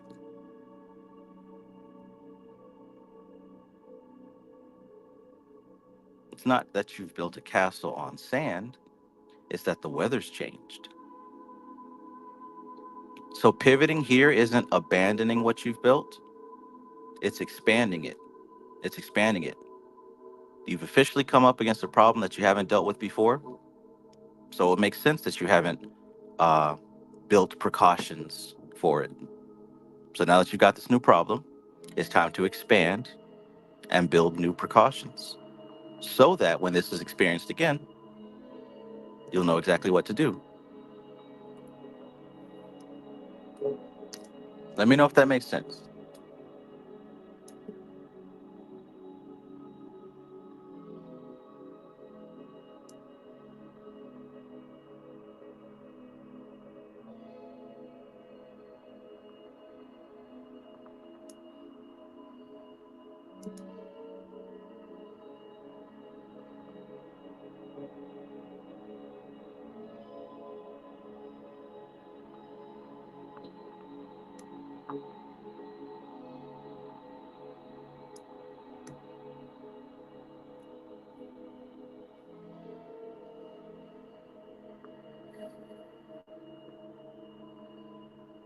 Mm,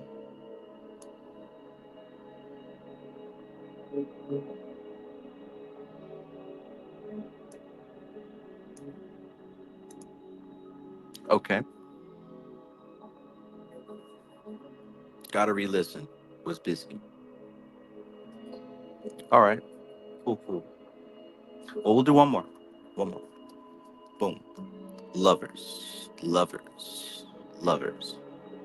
Union. Union. The ultimate, the energy behind all this is another lesson in union, right? So I asked the question, what are you a student of?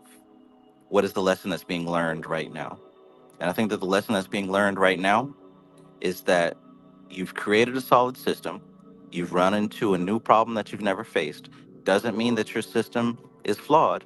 It means that you haven't prepared for this yet. This is a beautiful lesson because now you can expand. You found the hole in your water jug. Now you can start to patch it up. And in that patching up, this is going to be another step closer to building that bridge between the conscious and the subconscious and the superconscious.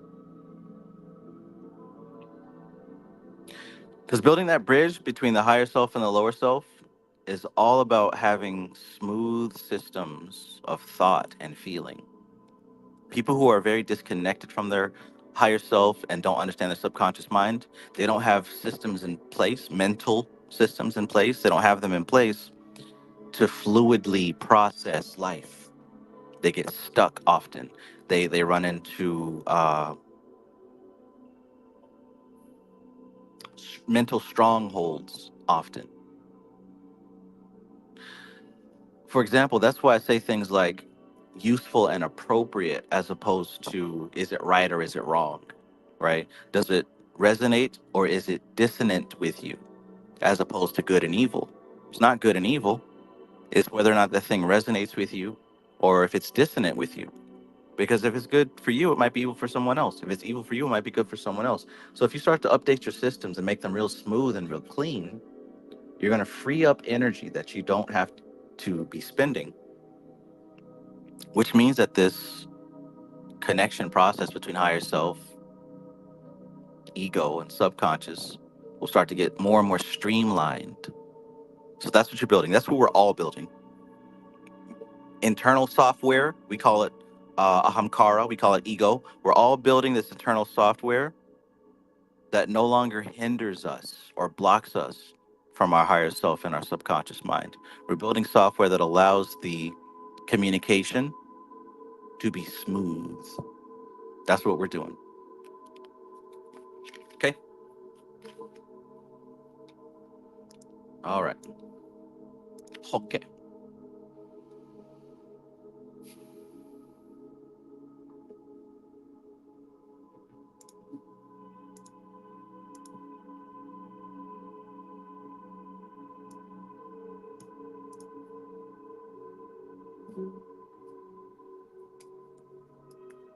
All right. So, Lida, Miss Lida, can you hear me?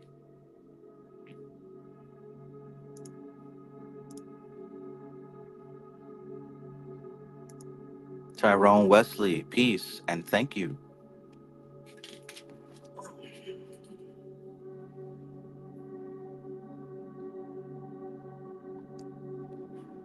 Magic Marcel, peace and greetings. I was thinking about you the other day. If I'm not mistaken, you were in the Facebook group like years ago. Is that right? I mean, like years ago. And years ago, you approached me about some some type of advertising or marketing or something like that. Let me know if that was you.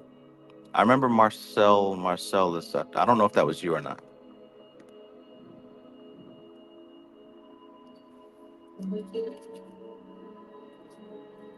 But Lita, you are next. If you're here, let me know your sun, your moon, and your rising.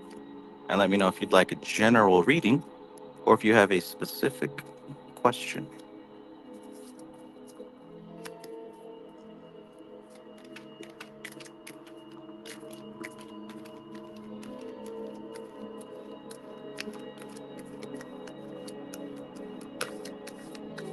Okay, okay.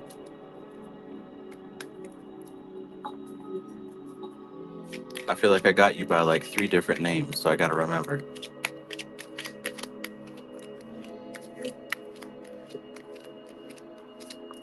I know you are busy right now with what's going on.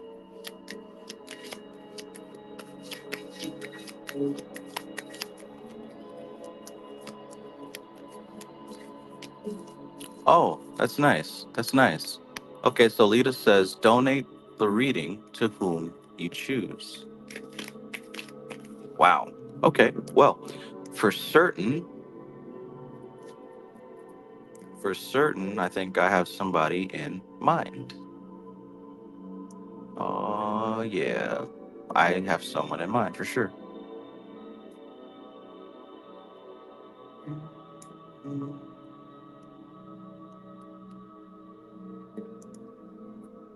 Okay, Marcelo. So I'll have to get with you a little bit later on because I was wondering if that was you. Okay. All right.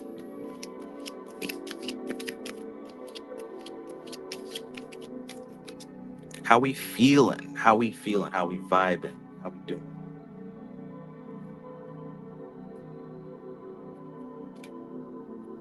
Y'all all right?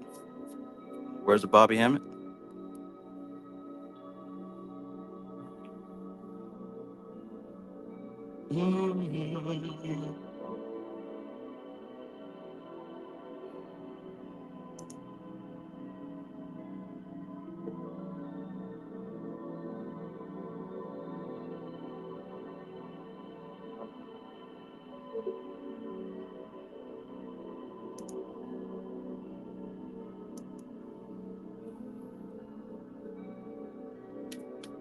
Yeah, most certainly a great opportunity to practice patience. Most certainly.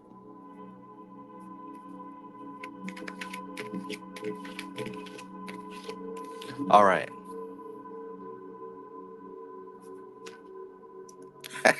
Rack and Willie. Rack bar. All right. Gotti 777. Gotti 777. You've been pretty active in the chat. Would you like a reading?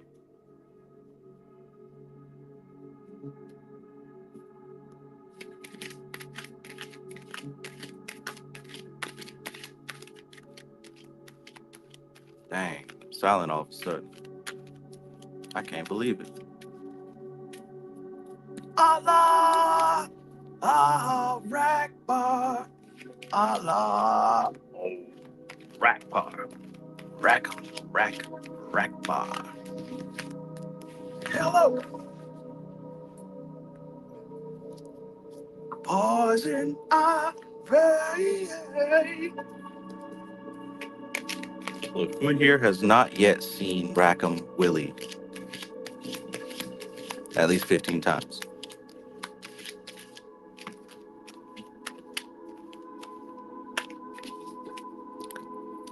All right, well, whenever Gotti777 comes back, I'll let him know that he is the official receiver of the donated reading. Is that how we do it, or do we?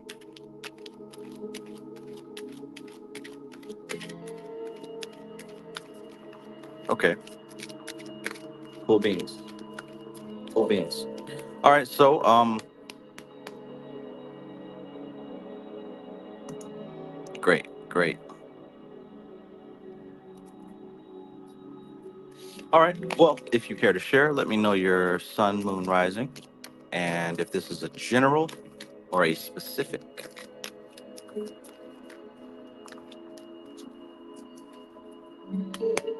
She crazy as a daisy.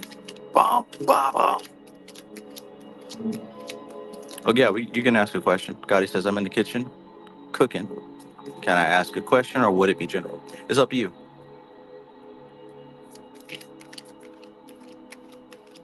Asketh away.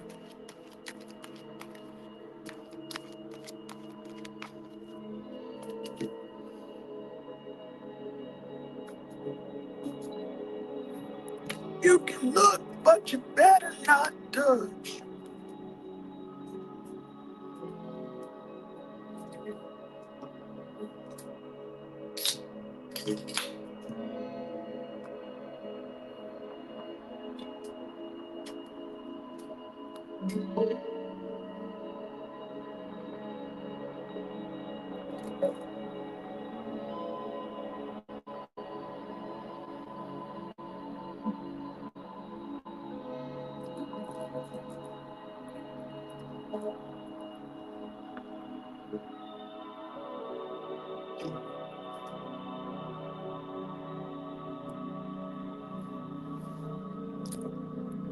Yes.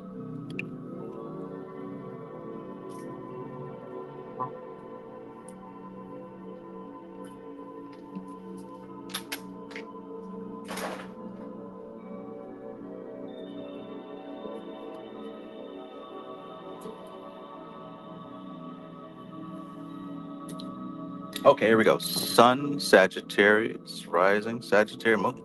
Well, is that real?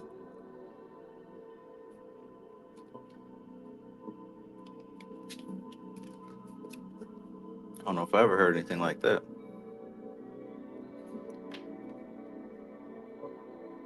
You'd be surprised what the sun could do. Yo!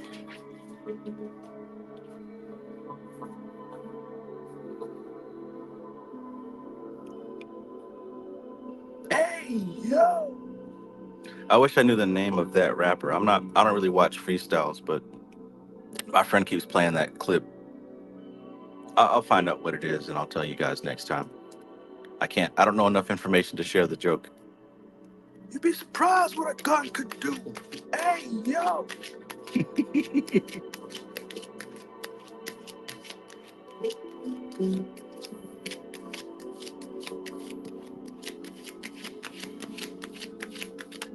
Whoops.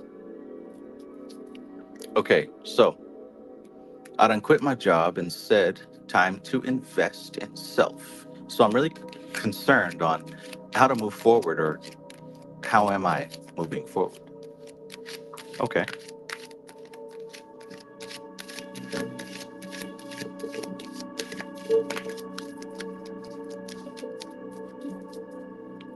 My new roommate is a Sagittarius, and so is my brother. So they get along just fine. But he's driving trucks all week, so I only really see him on Saturday and Sunday. Sagittarius are generally pretty chill people. Hell, I'm a Sagittarius rising. I'd like to think that I'm kind of chill.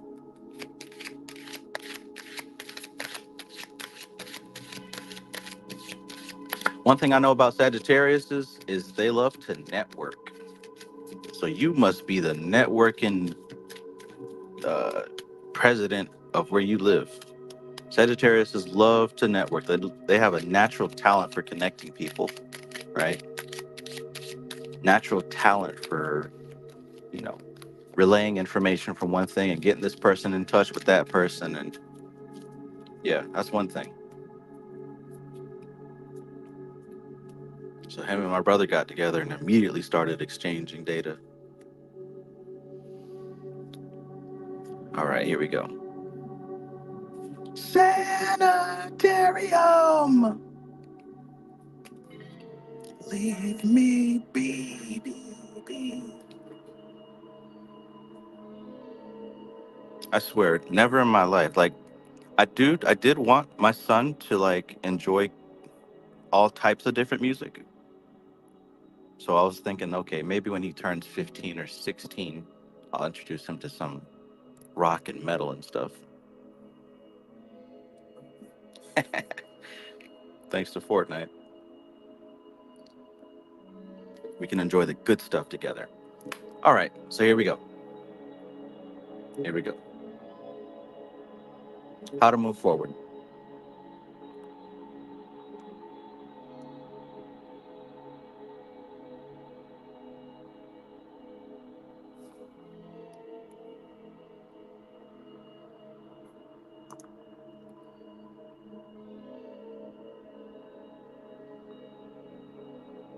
You know, and before I even pull these cards, look at that. You said Sag Gang, we be vibing.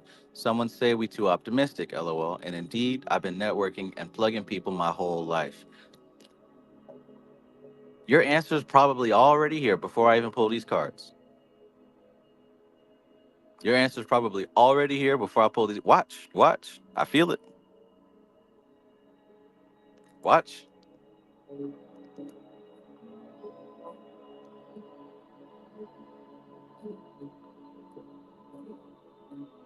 Opening doors and roads. I've done it. I don't speak on it. But niggas know they done passed through my avenue and was able to live.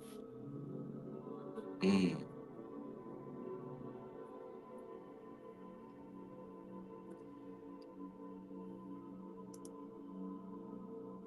So here we go. Watch this. The sun. The sun. And as I've spoken before about how the major arcana cards that represent the seven planets represent the polarities of the seven boundaries of life. In this case, the sun represents the polarity of barrenness and fertility. Barrenness and fertility.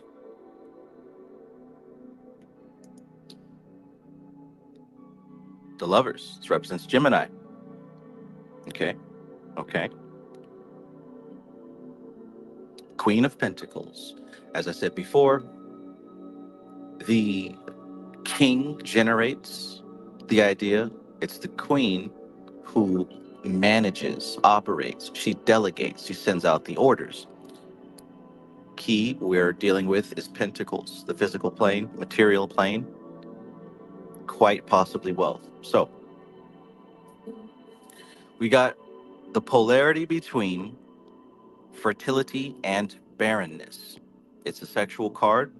It's also a card of creation. We're dealing with the Kundalini fire. Notice the red ribbon spiraling upward. We're dealing with the Kundalini fire. That's the same thing as the sexual energy. And one thing we should know if we're paying attention is that that sexual energy, that Kundalini fire, can be used for more things than just sex.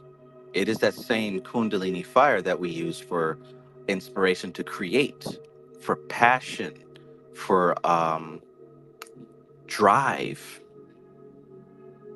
and also for spiritual evolution. If we're able to channel that energy correctly, it becomes the fuel for our spiritual evolution. So when I say this card represents, out of the seven, this one represents the polarity between fertility and barrenness. What is your journey looking like? What's your journey looking like? Are you using these energies in such a way to fuel your life in the direction you want to go? Or is this energy kind of just going to the wayside? Is it just kind of going to the wayside? Right? You can take these literally or we can take these metaphysically. I like to take them metaphysically. But if we were to take them literally, we could say something to the effect of, perhaps you've got a baby on the way, right? Perhaps you've met somebody and you are expecting. But honestly, I'm gravitating more to the metaphysical. There's a lot of abundant energy in your space, and it seems as if you're learning how to direct this energy to build what I spoke about in the previous reading for Maestro, to build inner system, this inner system that allows for your higher self, your ego, and your subconscious mind to smoothly communicate with each other. That's what we're doing with high magic. We're building a very clear channel of communication between these levels. And it is the Kundalini energy, it is the sexual energy, it is what this card represents that's actually flowing between those channels. Some call it prana, some call it prana. Framestar Films, peace, peace.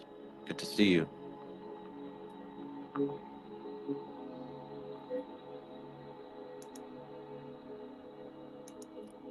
So we've got the Queen of Pentacles. Like I said, the Queen delegates. She orchestrates. She knows the assignment, and her job is to delegate, orchestrate, put everything in its right place. So let's look at what we're dealing with. That Kundalini energy, that sexual energy, that creative energy is being riled up, inspired, it's circulating. You're working on a system to make sure that it's circulating smoothly and efficiently and in a way that's useful and appropriate, right? So there's an aspect of you that's being worked on right now. It's that Queen of Pentacles aspect. And like I said, the Pentacles represents the material plane, the manifest plane. And you can say that money and wealth is the physical manifestation of that same energy. Now, that doesn't mean that if you're broke, you don't have spiritual energy. What that means is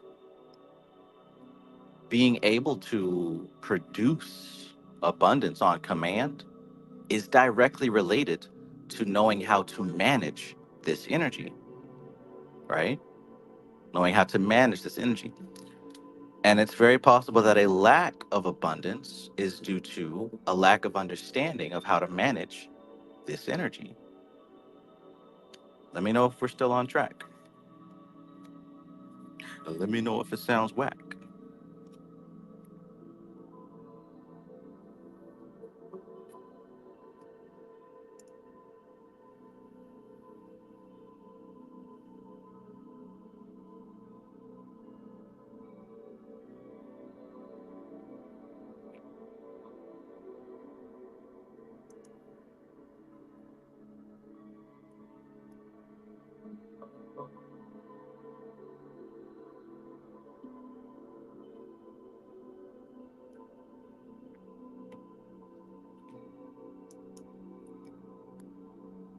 All right. All right. Let's keep going. And nice. You can even see the sun behind him, right? You can just imagine that that's this that same sun in this card right here. Oh, it's linked. It's most definitely linked. Look at this, right? It's most definitely linked.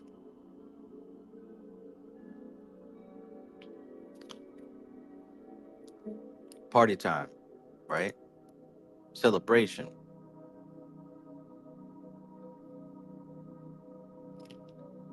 Page of Wands. The initiate. When I see page, I see the word student. When I see wands, I see the spiritual aspect of reality. A student of the spiritual aspect of reality. This is the initiate. Five of Cups. Crying over spilled milk. So first we're going to go into the astrology. The Three of Cups is Mercury in Cancer. Mercury in Cancer. Mind is on family. All the thoughts are on nurturing and building up something that is safe and comfortable. Celebration, right? And most of us celebrate in a place and a space that we feel comfortable in. We celebrate when we feel comfortable. I don't know about you, but I don't like to celebrate when things aren't going the way that I want them to go. I really don't allow myself to celebrate until I get right. So these, and you might be different, but it seems like they're celebrating because they're in a good, healthy, safe space. Generator, operator, destroyer, also, by the way.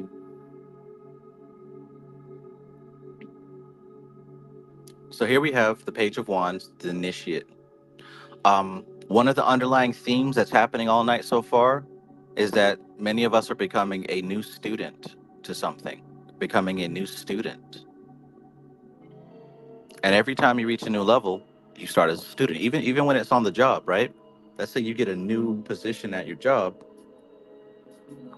you are now a student again because you got to learn that job. So it seems that you are being initiated into a different type of spiritual science. I wonder what that is for you. I wonder what that is for you. Could it have something to do with managing and circulating this Kundalini energy? Now, the Five of Cups we're dealing with is Mars in Scorpio. Mars in Scorpio. And if I'm not mistaken, Mars is at home in Scorpio. Please correct me if I'm wrong. But what it looks like here is that, with Scorpio dealing with secrets, dealing with things that are hidden and not really spoken about, Mars being somewhat volatile, Mars being intense energy that can easily go sideways. It seems like perhaps there's been a certain intensity in the realm of secrets. Perhaps there has been, maybe some secrets were exposed. Maybe something came out that, probably wasn't supposed to. In any case, it's very easy to focus on that. But everything isn't over. Obviously, there's still two cups standing on the side. So let's get to this. Celebration, becoming an initiate, the secret's out. What does that sentence read to you?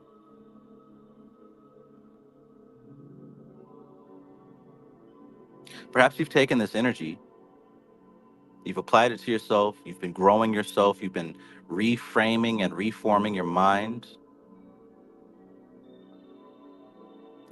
and you're now able to look at life in such a way that you can really kind of, I don't want to say roll with the punches, but like not even be affected by the punches, right? You're able to kind of move more smoothly, right? Now, that doesn't stop bad things from happening, but it certainly stops you from reacting in an inappropriate way when these things happen.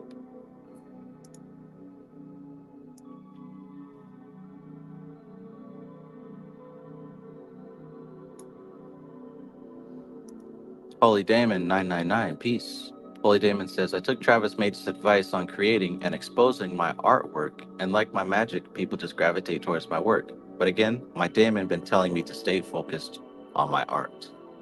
That's awesome to hear. Awesome to hear. Keep going. Keep going.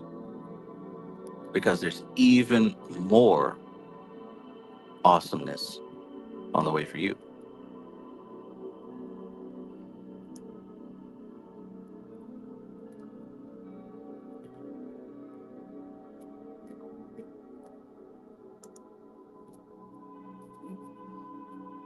Okay. Patience has been a big thing with managing money and receiving. Yeah, yeah.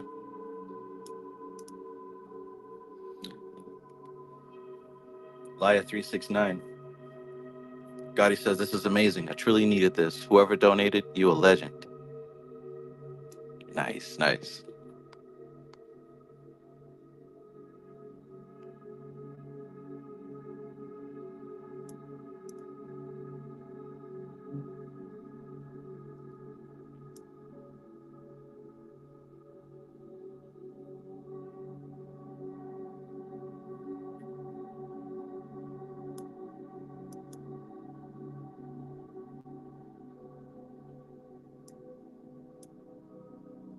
Interesting, interesting.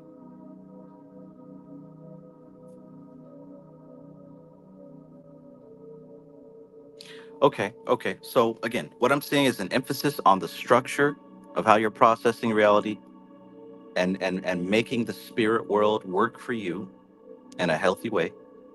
I'm also seeing that you're in a safe space to celebrate, right? Of course, don't get comfortable, don't get lazy, but you're in a safe space to really look at yourself and say, you know what, things are going pretty nicely. Things are going pretty good. I'm making progress. I'm proud of myself.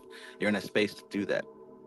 But understand, you're still at the beginning of this journey, still at the beginning. And that's pretty cool that you've pointed out that this part could be taken literally.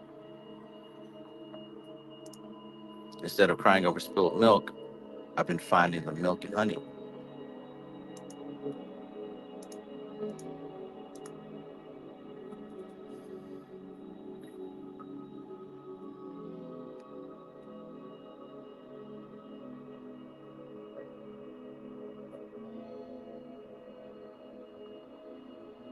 Mm.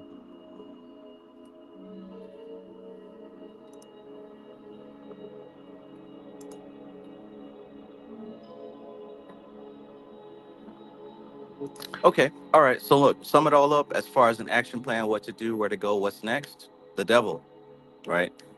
Love that dichotomy. What's next? Look, 15. You tell me what that means to you. You said that Page of Wands energy is dominant right now because I'm learning so much at how to bring things together through ritual or ceremony, and it's something different. So notice the wand here is turned upside down. Notice the wand here is turned upside down.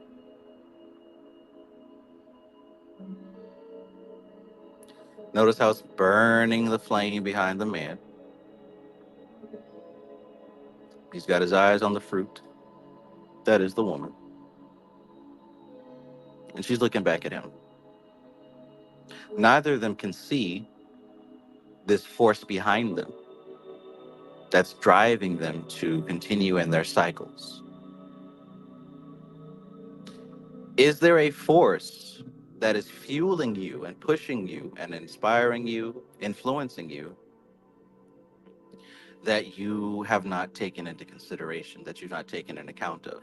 Is there a force that's driving you that perhaps you are ignoring? Usually, the most important thing to deal with is the thing that we're all ignoring. Every single one of us knows exactly what we're supposed to be doing, what we're supposed to be working on. And a lot of us, when we feel like we're not making progress, it's because we're avoiding and ignoring the elephant in the room. Are you taking into consideration this elephant or this devil, we should say?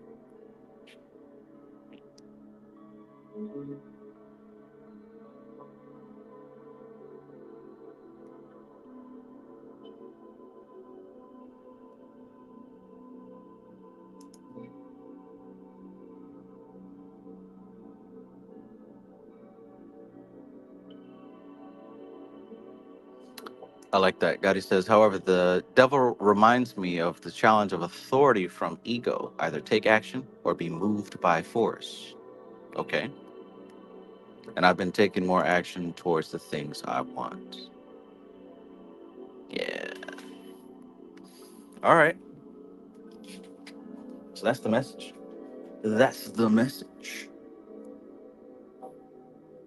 For sure, for sure. So hopefully that has given you some insight. We revealed the situation. Perhaps there's something that needs your attention. Something that's obvious. You know exactly what it is. We always know exactly what it is.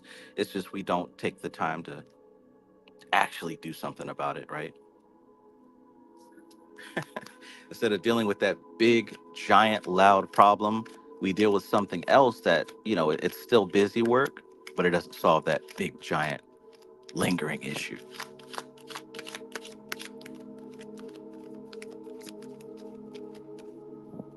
The mind is something serious, isn't it?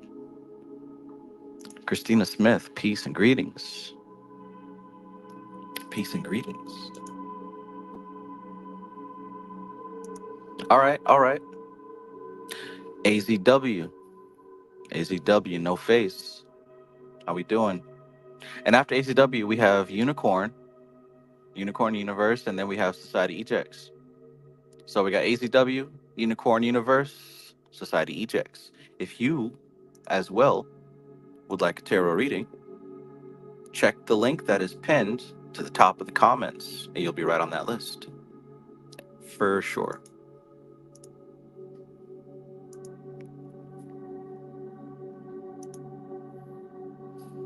The devil don't seem so bad right now.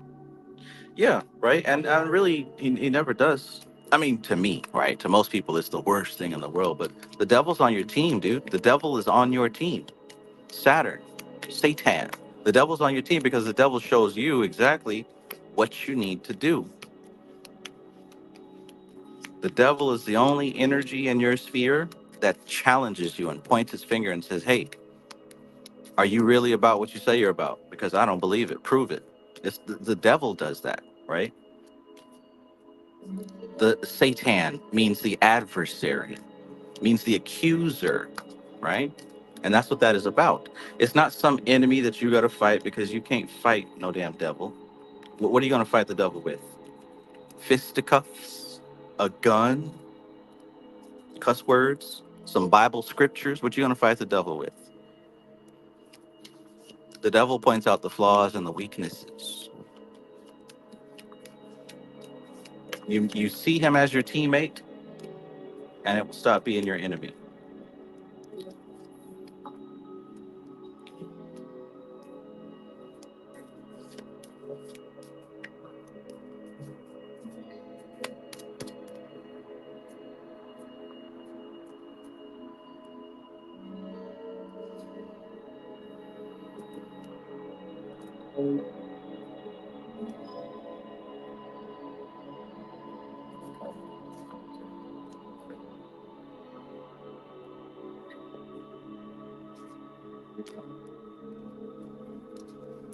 All right, all right.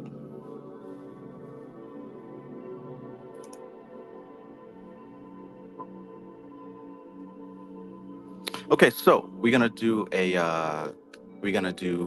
general, or are we going to do a specific question? Mercurian Messenger Tarot, peace. Mercurian Messenger Tarot says, that's what I said. The devil teaches discipline and accountability. Exactly. Right? There are no enemies. There are no enemies. You've got to see the universe as it is, which is one thing, and that's you. A bunch of smoke and mirrors, of course, but there's no separation between you, that thing that you want, that thing that you don't want. It's all the same. It's all the same. And, it's easier said than done. Of course, I get it. But the more that it is said and the more that you hear it, when it actually becomes obvious to you, you'll see that it was that way the whole time, all along.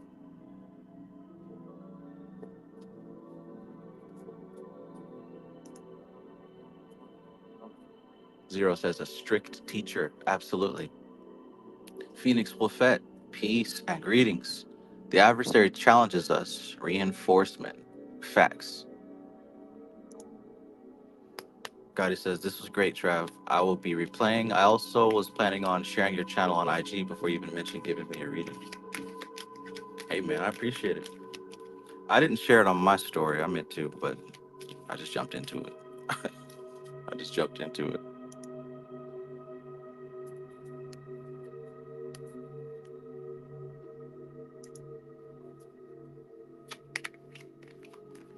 Shades of Shay, 888. Peace, peace, peace. Good to see you being consistent. I like that. I like that about you.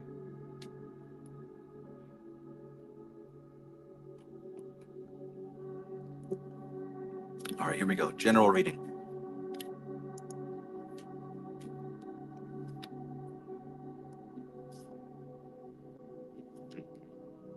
Remember, you are whatever you say you are. And if you wasn't, then why would you say you were?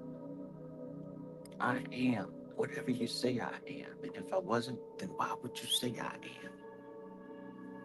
Radio won't even play my jam. Dang. In any case, you got a mirror that you pass by every morning. Every morning you pass by that mirror.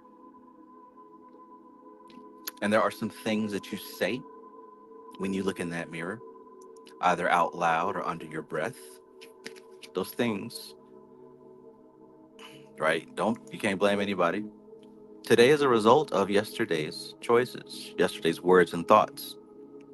If you don't like today, it's not your mom's fault. It's not the police's fault. It's not Jeff Bezos' fault or anybody, not Elon Musk or Trump or Kamala Harris or Biden or whatever. It's the words and the thoughts and the emotions that you felt yesterday. So if you want tomorrow to be something different, you need to say, think, do, and feel something different.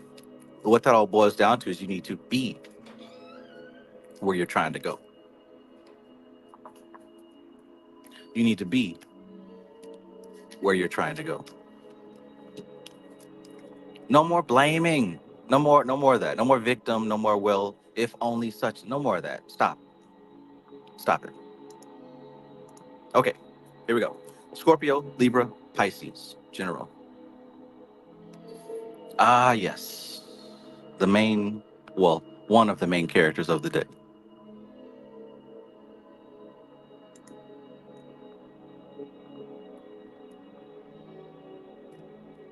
Okay. Six of Pentacles. And I realized that earlier we had the Six of Cups. Remember the two children, one giving to another? Don't you see a similarity here with the Six of Pentacles? Now we have an adult giving to another.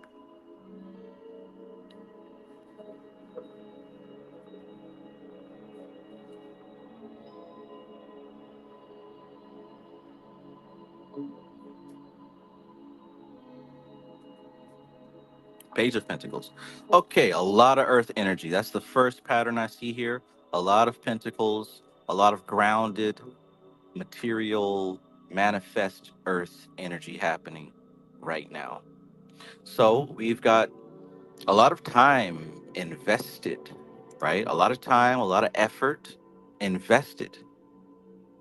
Something you're doing, you've put a lot into it.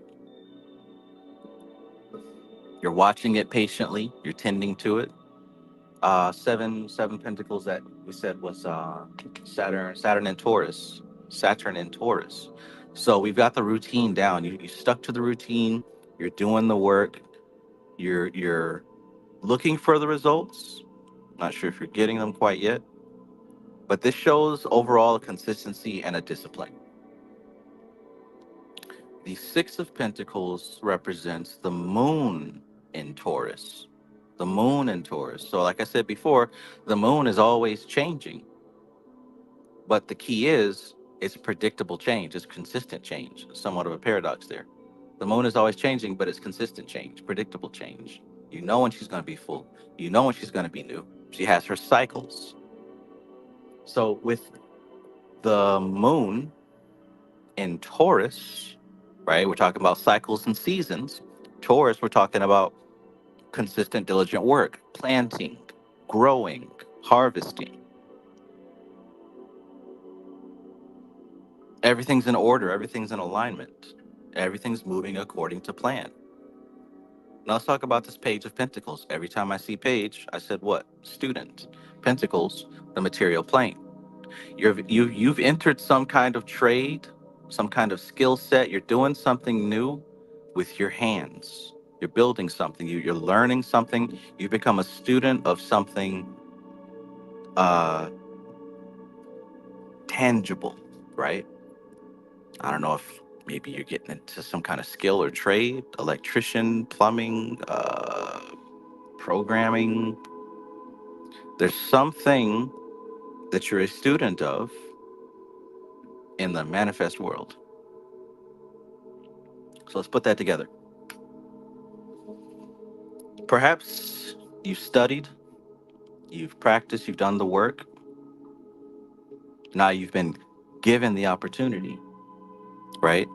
Maybe the time is right. Maybe the season is now, and you've stepped into and entered this trade.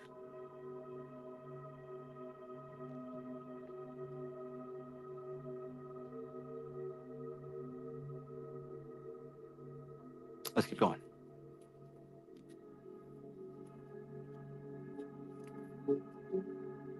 The time is right, and you have stepped into this trade. Wow. AZW says, yes, school for Boeing. Interesting.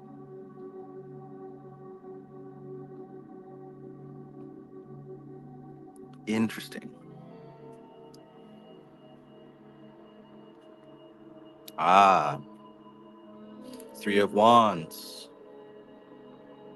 And I see this card is it's like so cinematic and epic. Like he's just looking out onto this land that he is about to conquer, so to speak, looking out into the terrain. The world is yours type of deal. And he's there. He's seeing the Two of Wands. He's still at his castle, contemplating, looking out and thinking about what he's about to do. This Three of Wands, he's already started. He's already out there. This is the sun in Aries. He's taken the step. He's in the battlefield, and he still has this supreme confidence that he's winning. All right. He's still, his confidence has not been shaken. He has not been deterred. There is no doubt. He started out with two wands. Now he's got three. He's already winning, and he just started. He's already winning, and he just started.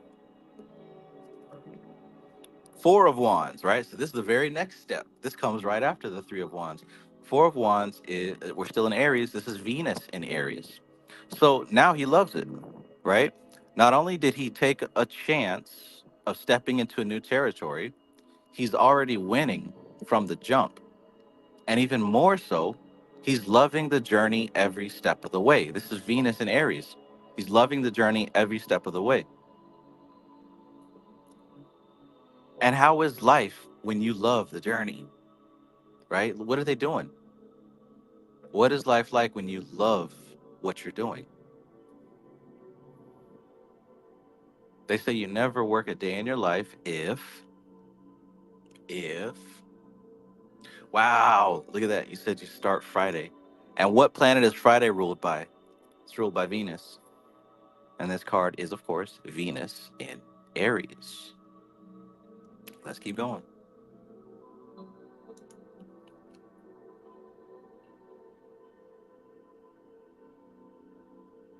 Rushing around. Speaking of all that Aries energy, we got the Knight of Swords. Now, this isn't the fire, but this is the mental aspect. So check it out. We went from the physical plane. All this up here was the material world. Like you literally have been working hard. You've been given an opportunity, or you have waited for the right time to take the opportunity. And here you are starting fresh, brand new, and a new skill, trade, like you're doing something new. As you said, you school for Boeing. Now we take it straight up to the energetic level, on the spiritual level, enterprising into a new territory. So it's like you can almost see it's like one person living a double life. Like in the physical plane, this is happening. But if you like go on the other side of the mirror into the spiritual plane, here he is as a conqueror, setting forth into new territory and winning every step of the way to the point that he turns it up, right? There's a thing with marketing and running ads for businesses where you test a bunch of different ads. If your ads suck, you're losing money. But when you find an ad that wins, like you did the hook right, the visuals, like the messaging is clear and people are actually responding, clicking on your links, buying your stuff. When your ad is good and you're getting results, you throw gasoline on it. All the budget that the company you're doing ads for, all the budget, you throw it towards that winning ad. Because if it's getting results, you want more of that. All the other ones that weren't doing so well, you go ahead and drop them. You don't get married or attached to ideas, right? Everyone, see, we get attached to our ideas. You can't do that as an entrepreneur, right? Oh, I've got this dream of making a donut machine that makes square donuts. You can't get attached to that if you're beginning because you're going to find that nobody wants that. And you're going to be stubborn and you're going to get your heart broken. What you have to do is you have to throw out different ideas until you find one that people actually want. Then, when you find one that people want, you turn it up. You step on the gas, you move forward at high speed. So that's what happening. This is what's happening here. You stepped into a new territory. You're enjoying it. You're enjoying it so much that the work doesn't even feel like work. So what that means is what I'm saying here. I told that metaphor to say this: go all in. Whatever you've been reserving or holding back, or you're probably, I mean, maybe you're approaching this with like, well, I'll try it out and see if da da da. Da. No, this is it. Go for it. Step into this thing, full blast, full speed, pedal to the metal. Ah, now I get what that means. You mash the pedal all the way down till it touches the metal. Duh. Put the pedal to the metal. This is it. Turn up. Turn up.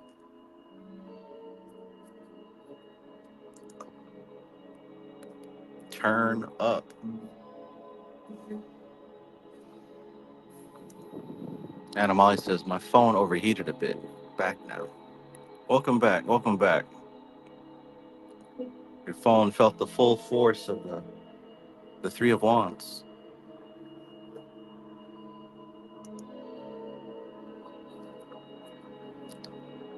This is it, man. This just if obviously I don't know anything, but if I didn't know anything about your situation and just looking at this from the cards, this opportunity looks wonderful. This opportunity looks wonderful. I don't know if you've got hopes and dreams about this opportunity, like if there's something you're hoping for, give yourself permission to keep on believing. Because I know sometimes we don't want to get hurt. We don't want to let ourselves down. We don't want to be like, well, maybe it won't happen, so I'm not gonna give it my all. No, the energy looks good here. Consider allowing yourself to dream big, to hope, to expect, I should say.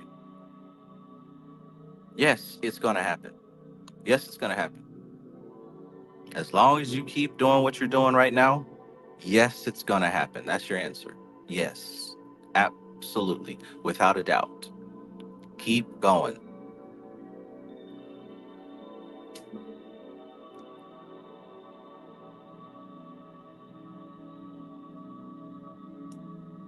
All right?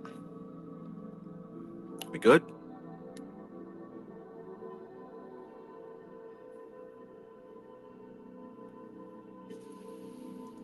Hmm. Fantastic. Fantastic. Fantastic.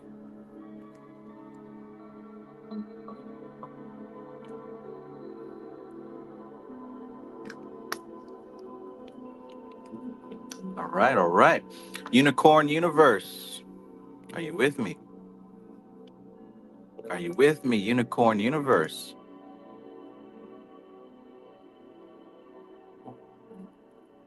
Cool beans. I like it. I like it. I like having these good news readings because that means good news for me too.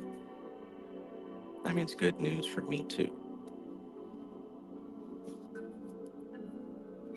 Because everything is a mirror. Even though I'm reading for you, I'm reading for myself. I'm reading different angles. You know what I could look at this as? I should look at this as like every person's sun sign that I'm reading for will be a reading for that particular house of my chart. Yeah, I'm gonna try that. Honestly, I just take it all in. Because, like, there is a consistent theme. Whenever, I mean, for those of you who have watched me read, like, every reading has every, like, full live like this. There's a consistent thing, like, from the general reading all the way through these individual ones. It's just like it's more specific on certain areas or questions. But it's like every time I go live doing these tarot readings, there's a consistent theme. I think that's really, really cool. Really neat. It's almost as if there is this big wave of energy that we really are engulfed in. And it's like to prove its consistency, all these readings, they're the same, similar, I should say. And it's not me like, oh, he's making it sound like, no, you see these cards coming out just like I do. You see these cards, it's 78 of them too.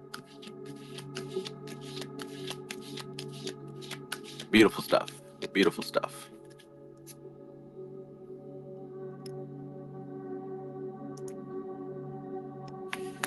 All right, Unicorn Universe.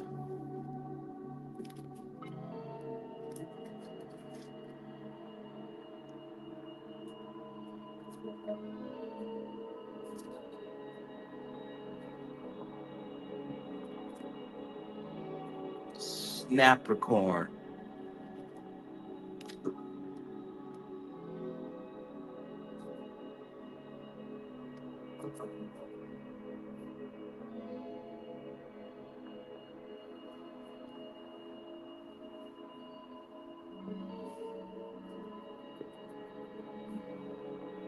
I was playing Fortnite the other night and I came across a guy named Glossy Glizzy. Why would you name yourself Glossy Glizzy? Like, he picked that name and he's proud of it. I don't want to see that. Glossy Glizzy.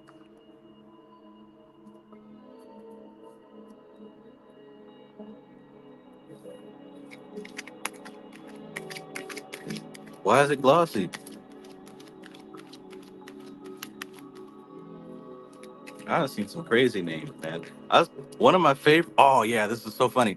One of my favorites. I killed a dude named. No, no, no. First he killed me. Raw Dog Nation. His name was Raw Dog Nation.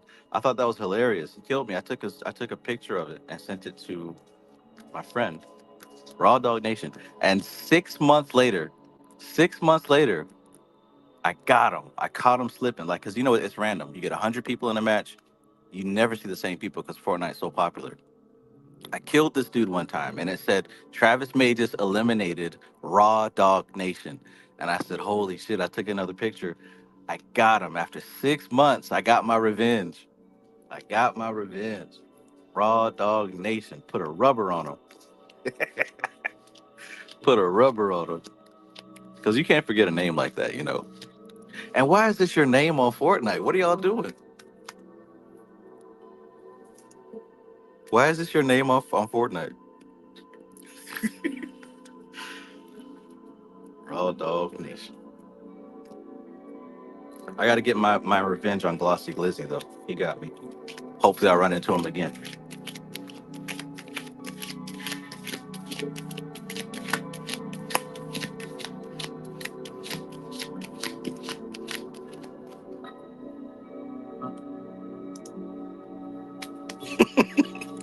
Shades of Shay says that sounds like a freaky lip gloss.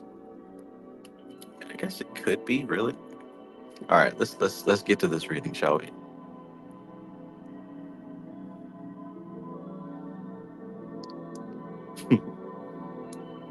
Okay, so let's get to it. Unicorn Universe says, I'm turning 40 tomorrow, and I'm in this huge life transition from the past to the rest of my earthly existence. I feel like I only started waking up recently. I can understand that. I can certainly understand that.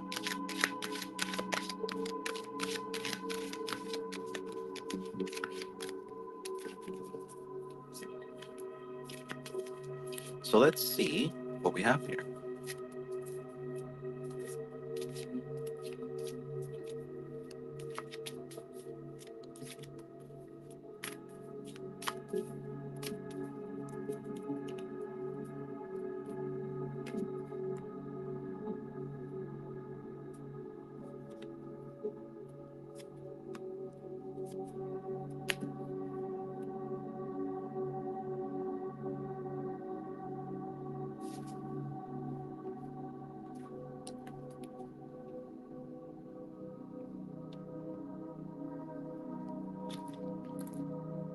Nice. Look at all those lions. You ain't lying. Queen of Wands.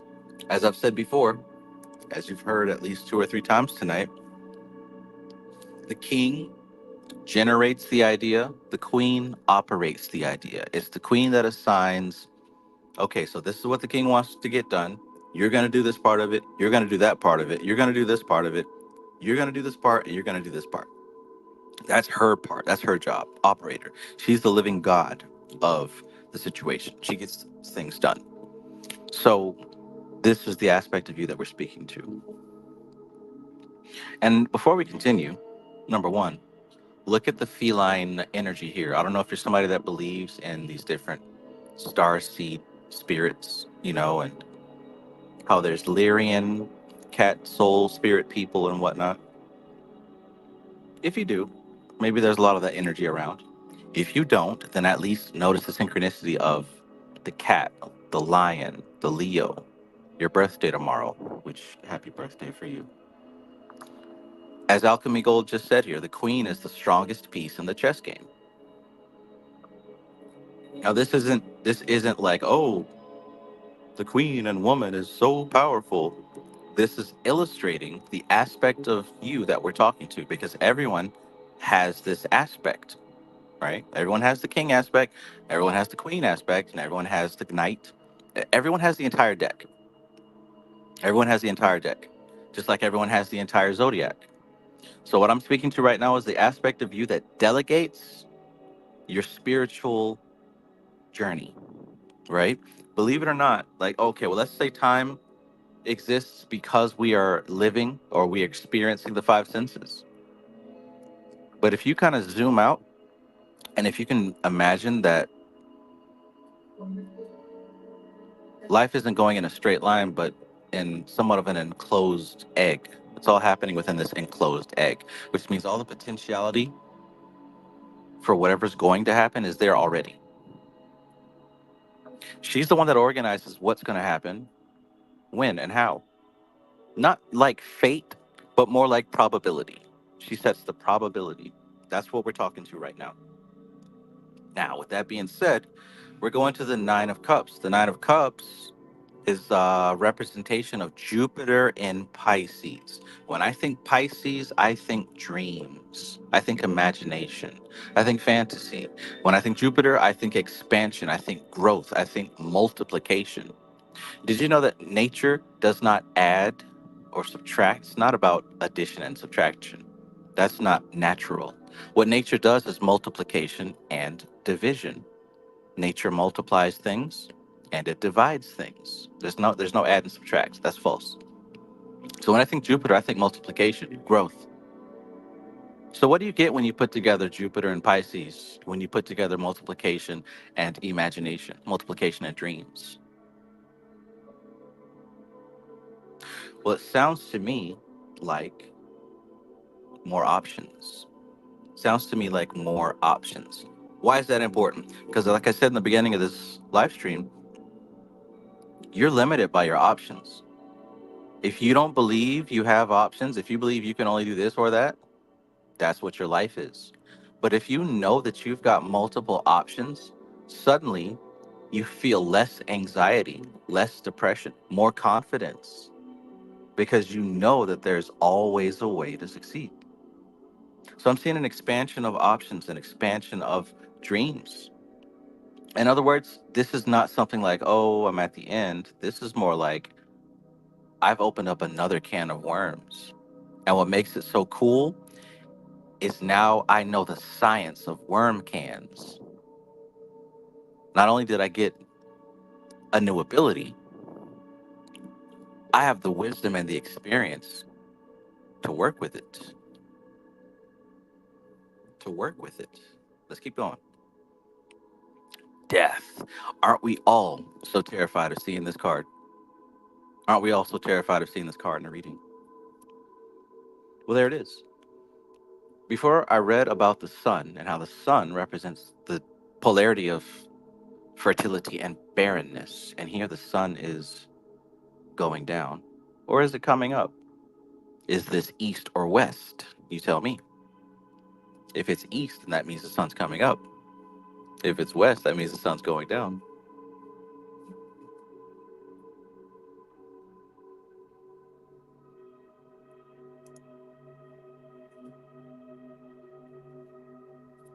Kennard, peace. So let's talk about this death. Death. That means that one structure is now being divided. Like I said before, nature doesn't add or subtract. Nature multiplies and divides. So what we're dealing with is division. There are structures in your life that are dividing, collapsing, going away, dissolving, so to speak. You said, I've been recovering from an awful illness for years. I felt like I died in the middle of my 30s. And what comes after a death, when things start to dissolve and break down, it inevitably builds something new, something different, something on a different scale. Everything serves its purpose. Everything serves its purpose. And when its purpose is complete, it moves out of the way to make room for the next thing to serve its purpose.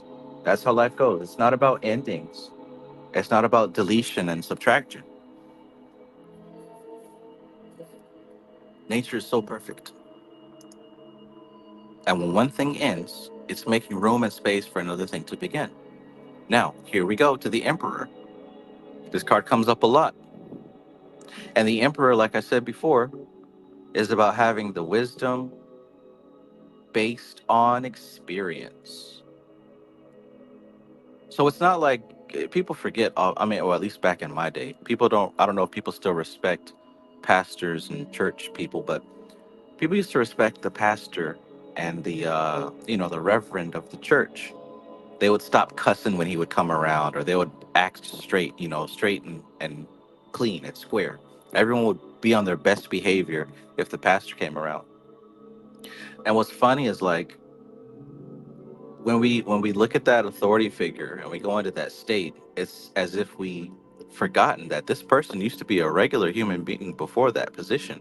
He used to cuss and drink, maybe snort coke and sleep with prostitutes, right? He might have done all that already. And now he's changed his life, became a representative of something very spiritual, right? So when you look at that pastor and you straighten up inside, it's not that he's never heard a cuss word before. It's not that he doesn't know about sex and drugs. What makes him even more wise is that he's done all that stuff. He's seen it. Look at the Bible, right? And you look at what comes after Proverbs. There it is. Proverbs written by King Solomon, the richest man, the wisest man in the world, right? He's seen it all, been through it all, said it already, did it already. I ain't got no more talk in me, right? Birdman style. He said it all, he did it all.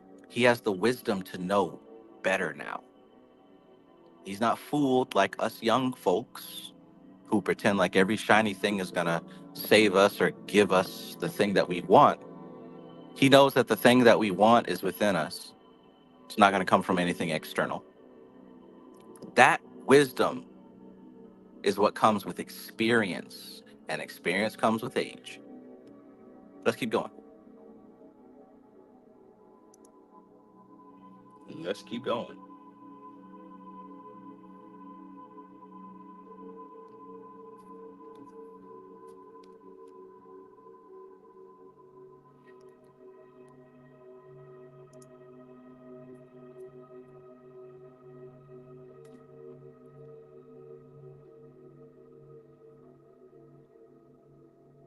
And besides, if you're getting advice from somebody, you're learning from somebody, would you rather learn from somebody who, they read some books and watched the videos and like they learned about it and they can speak on it theoretically?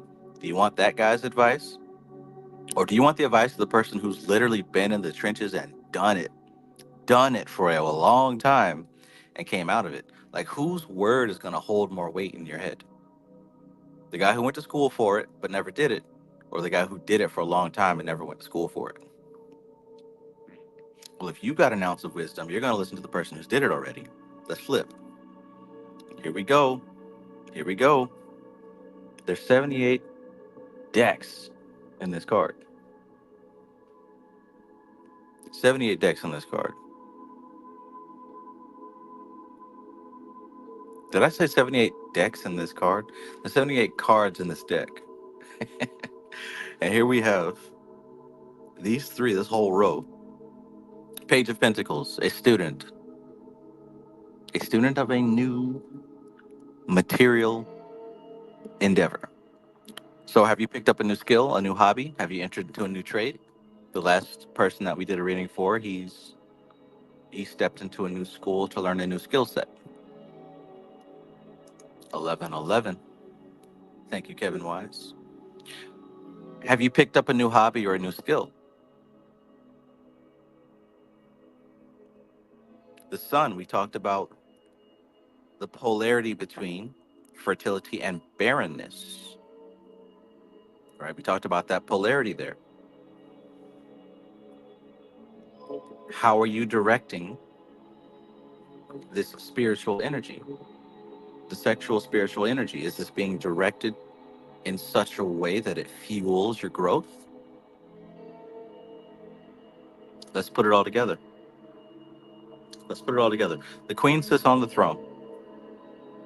And with this being the Queen of Wands, we're talking about the orchestrator, the arranger, the organizer of your spiritual journey. In a way, she's kind of delegating the different synchronicities that pop up in your life that guide and influence your thoughts to pay attention to certain things, right? So we're talking about that aspect of yourself. And what you've got to understand is that you're entering into a phase where there is a multiplication of your imagination. Now, what's wonderful about that is that you now have a realization of the options that are before you. Most people feel like they can't go anywhere because they feel like they have a lack of options. The difference is that you are understanding that you have multiple options. There's so many new things opening up to you right now. Now, as you said, you felt like you went through a death due to an illness that you were going through. And there was a part of you that dissolved and divided and made room for the new you, right? Becoming a student, someone fresh. You said, I've been playing singing bowls for meditation groups and working on yoga and making art again. All right, so you've entered into this new phase, this new cycle of your life. And this is not like, oh, well, I'm just gonna do spiritual stuff because I'm supposed to. Like, nah, you've been on the other side already. You lived, you've done things that you wouldn't do today. We'll put it that way. You've done a whole life full of things you wouldn't do now, and that's wisdom. You've learned. You're not naive. You did it, and you don't do it now specifically for a reason. So you've earned the right to sit on this throne. You've earned the right to sit on this throne. So what stands at this point is learning how to manage this energy and point all of it towards your sun. All the energy that you have that you're working with and managing on a daily basis, all of it should be pointed towards your higher self, towards your growth, towards whatever thing you need to do on the physical plane that's going to connect you closer and deeper to the highest aspect of yourself. That's the ticket. That's the key. You've already seen what directing all your energy towards your lower self does. You've already seen what that does. At this stage in the game, at this point in your life, the mission now is to focus your attention and your energy on expanding your awareness of your higher self. The Bible says, "Seek ye first the kingdom of God, and all these things shall be added unto you." And that's what that means. Seek ye first the kingdom of God, and all these things shall be added unto you. Keep your eyes on the prize.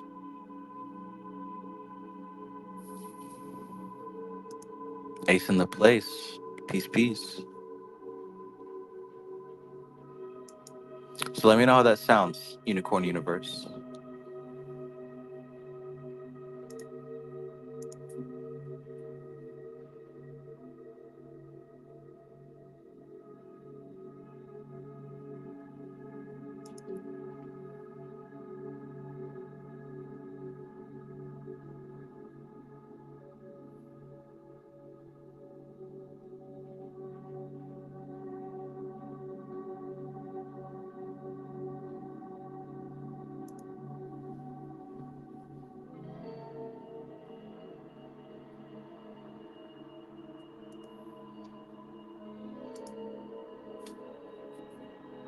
All right. All right. Good stuff. Good stuff.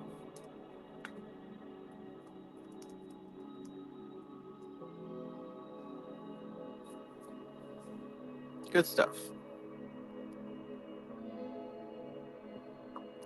All right. So who we have next is Society Ejects, followed by Framestar Films. Society Ejects, followed by Framestar.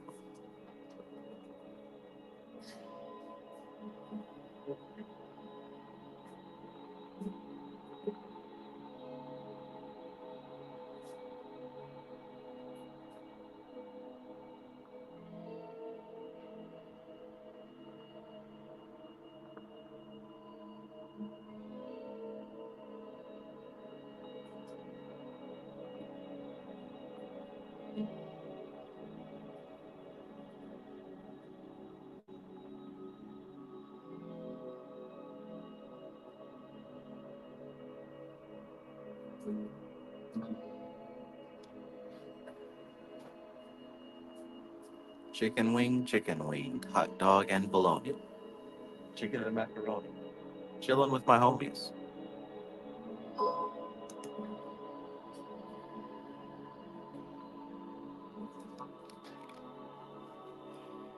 Hey, cut that light off, Johnny.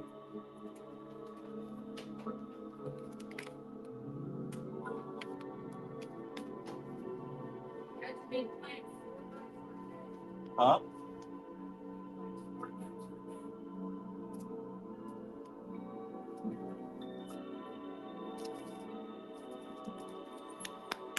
All right. All right. I like it like that. I like it like that. I watched The Sixth Sense with my son last night.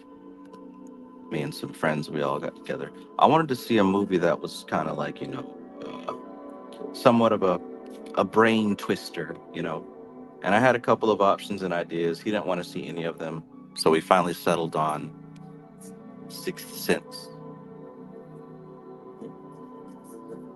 He stayed up for the whole thing. He said he liked it. It was nice to see it again after like so many years. After so many years, like looking back, it was kind of obvious. But it was still cool to watch again. And, cool to kind of have him go through the plot twist. We might watch another M. Night Shyamalan movie. 'Cause he doesn't like scary movies, so we don't get to watch scary movies. But Maybe some plot twister type movies. And I know there's better ones. There's so many better ones. I know, but I'm saying he didn't want to watch any of them that I had on the list. But that one works. Maybe I can talk him into watching some other ones.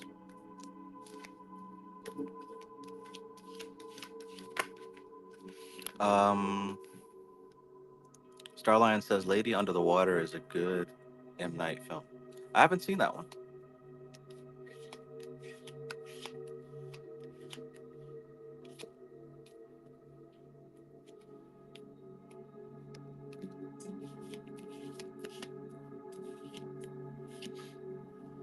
Unicorn Universe, what kind of cake are you going to get?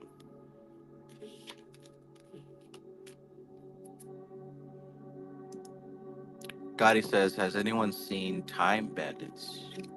Well, it's funny you mentioned that.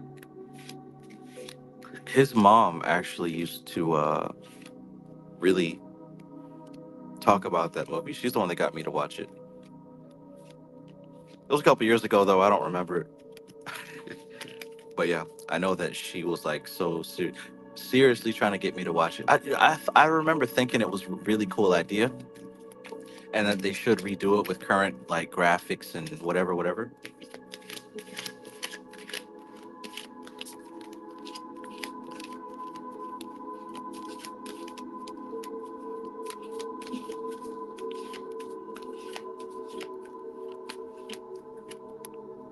New show of a reboot movie on Apple TV. Wait, so they are doing a remake or they have done a remake?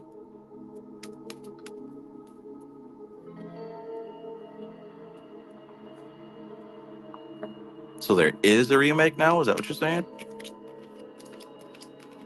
Anyways,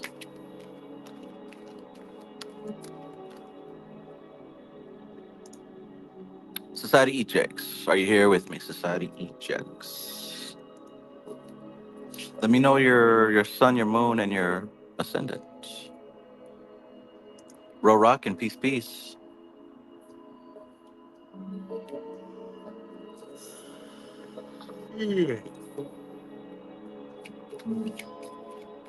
Oh, so yeah.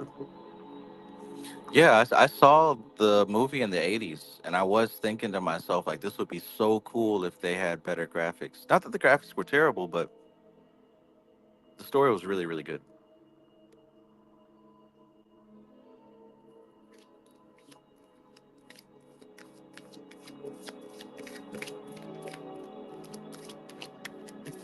Society ejects.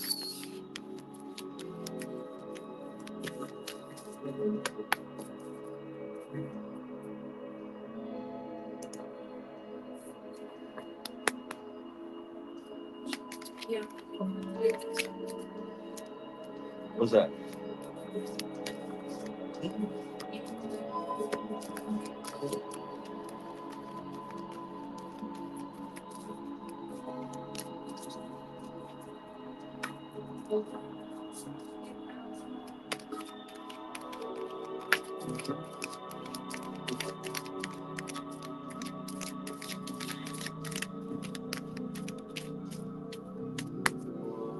All right, Society ejects. Let me know something. Let me know something. Otherwise, we're gonna go to Framestar.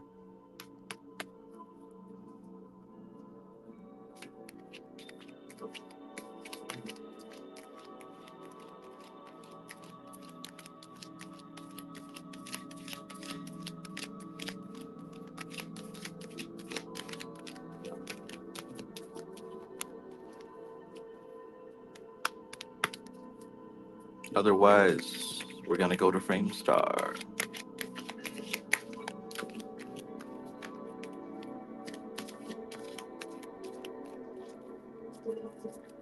All right, Society, going once, going twice.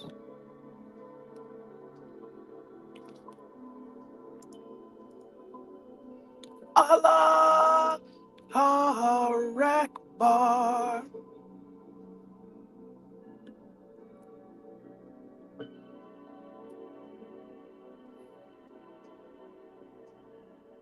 Rack'em, rack bar.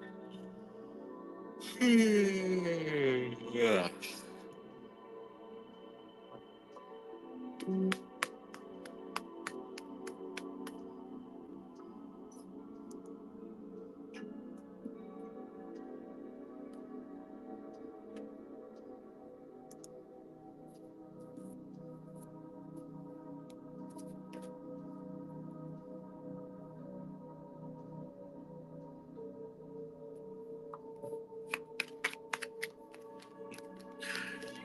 Ad libs go crazy. All right. Well, Society Ejects. Um, I guess I'll catch you when you tune in. Framestar Films, you're up.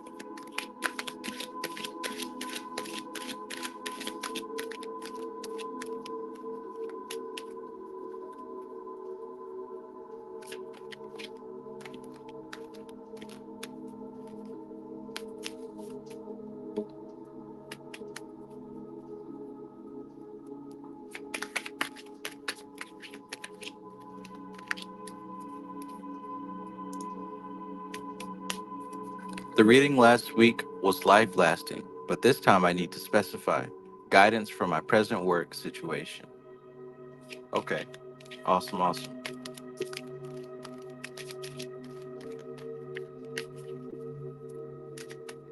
Guidance for my present work situation.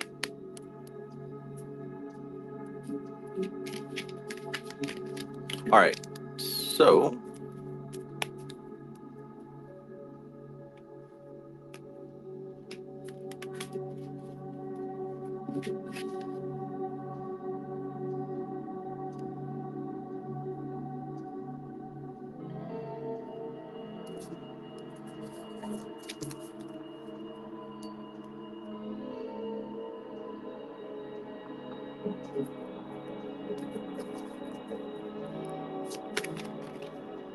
guidance for my present work situation.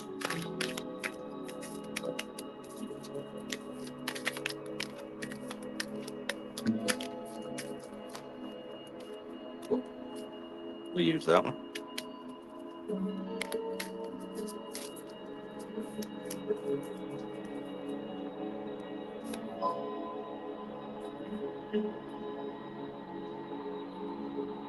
So,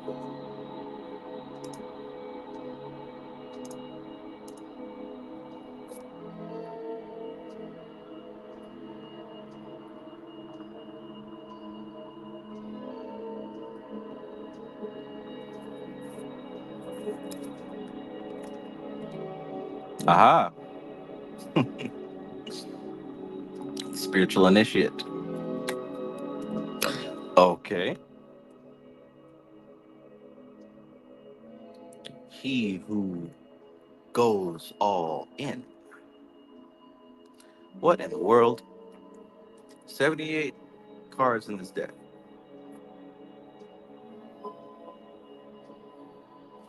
All right, so let's read this energy. Let's read this energy. When I see page, I see student. When I see wands, I see spiritual realm. Student of spirit, an initiate. And generally, you become an initiate when you complete the previous rank,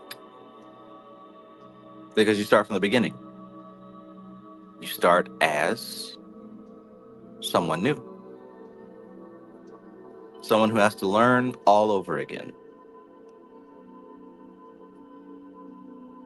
And it seems that with you being familiar with this type of role, instead of fear and hesitation, you're choosing to move forward with all the gusto possible. All the gusto possible. And this may be due to the levels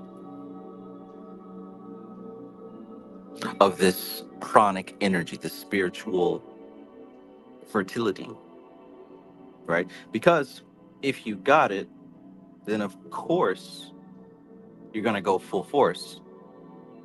If there wasn't enough, then maybe you'd want to kind of pace yourself and meter it out and gently move forward.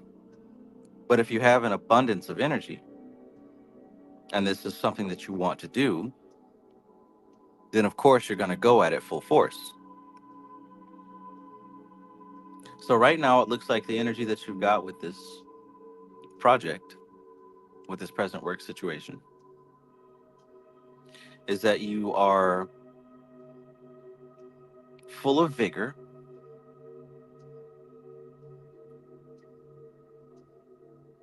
very much ready to do whatever's necessary. However, it seems like there's something more that's required on this ingredient list. Let's see about that something more. Now, this card seems to continue coming up for you. Four of Cups. Four of Cups, we are dealing with the moon and Cancer. Now, I know that the moon rules Cancer, so this card is right at home. When I think of the moon, I think of consistent, predictable change, cycles, and seasons. When I think of Cancer, I think about nurturing, nursing,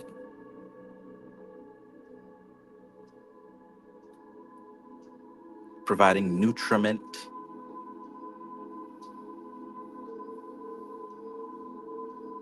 So it seems like a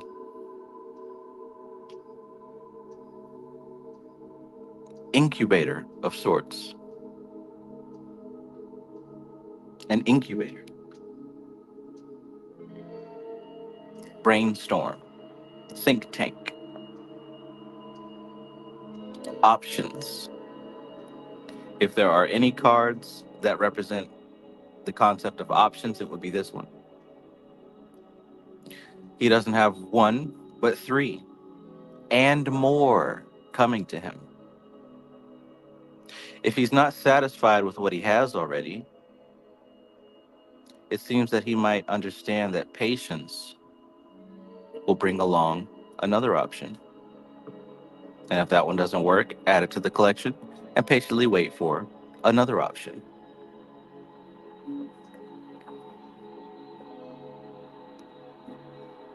It's the Fool card. Endless possibility, more options.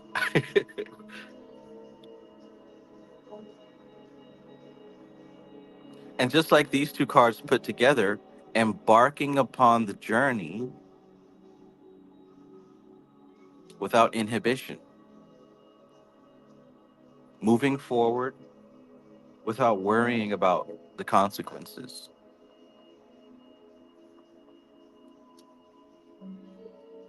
Eight of Wands. This card to me screams message on the way. Message on the way. The Eight of Wands is represented by Mercury, which is movement, and Sagittarius, the archer, the arrow, the sniper.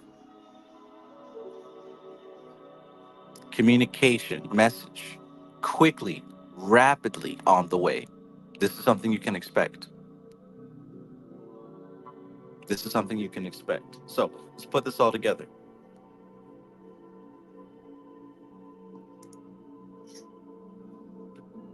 You've got the Page of Wands, which is an initiate, a student who has reached a new level and in a way has to start from the beginning. The Knight of Wands represents charging forward without hesitation.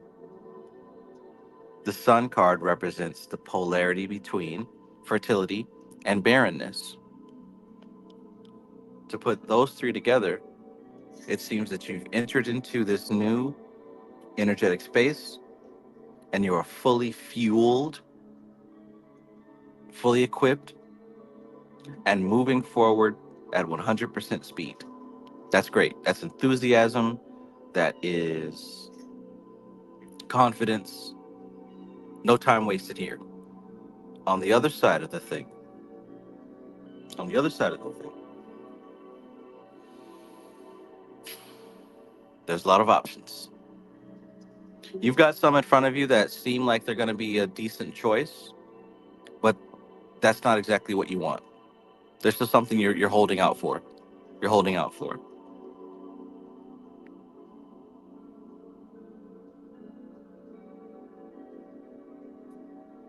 And because you have options, you're not so stressed. You're not feeling closed in. In fact, maybe there should be some type of boundaries to kind of keep this all in alignment. But It doesn't seem like the stress of not knowing which way to go is heavy on you.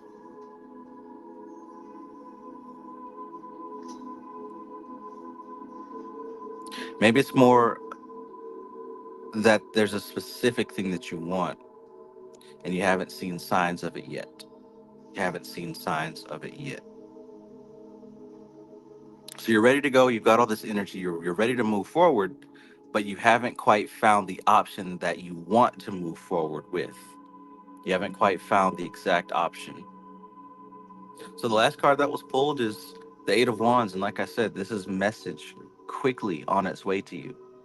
This is a message that is hurtling towards you at top speed, sniper style. That's the Sagittarius. A little bit more patience. A little bit more patience. It's on its way.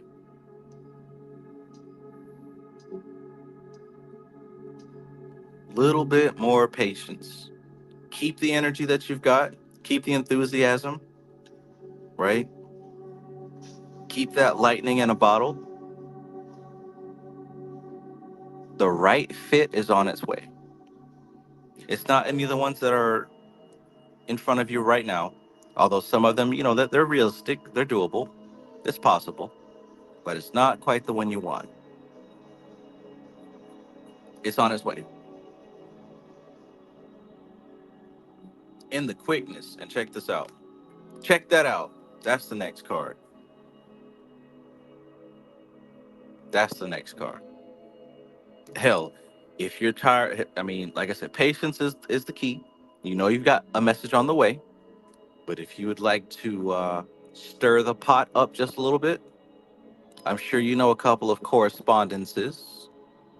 I'm sure you know a couple of correspondences that you could perhaps tug on, put in place, press a few buttons, mix up a few herbs, chant a few mantras, stare into a couple of tatwas, that kind of thing.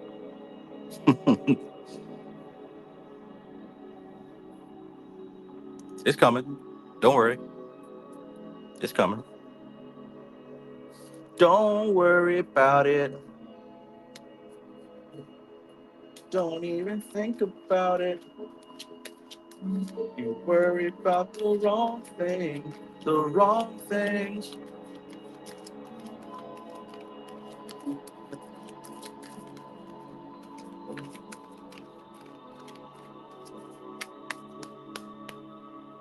Trust the process. Trust the process.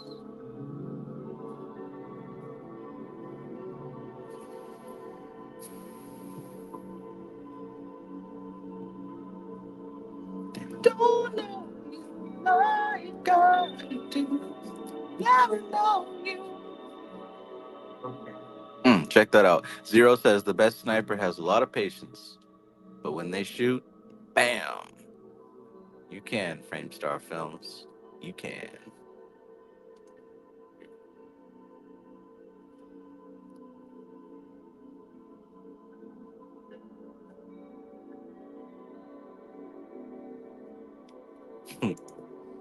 Your readings keep telling me to stop looking for what I already have. Man, trust me, the same exact message comes to me too. I'm learning how to listen to it. I am. I'm learning how to listen to it. And as it gets clearer, as that signal right there gets clearer, it's telling me that what I'm looking for is already in my possession. So start tuning your frequency towards those things that are in my possession. It's not another book. It's not another course. It's not another crystal. It's already here somewhere. And like I know it on the top of my head, but recently I just now got into exercising that. I mean, I did buy another book because I like books, but I'm learning to sift through what I have. I took a lot of extensive notes, and like I think I took like a year's worth of notes, and I never stopped to look back at them, and I'm finding so much. I'm like, well, I don't know what to do next. What do they want? But it's like, bro, you literally took years worth of notes on this stuff. Stop looking for the next shiny object and go back into your inventory. Thank God for notes too. Let me tell you, if you're somebody who doesn't take notes, who doesn't take notes after your meditations and your rituals and what you read, you're not getting everything out of your experience. You're almost wasting your time. You're almost wasting your time. If you're somebody who reads, who meditates, you do rituals, you got to keep notes. I don't mean type it on your phone. I mean, get you a piece of paper and a pencil, notebook or something. Write this stuff down and keep it. Write it down and keep it. Put your time stamp on it. You might not need it today or next month, but there will be a time when you look back on it and say, wow, I forgot about that. It's happened so many times, and I'm so grateful that I've taken notes. Do it.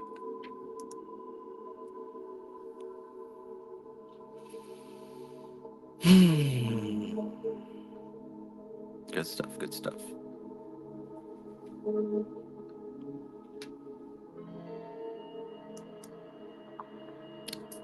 Okay.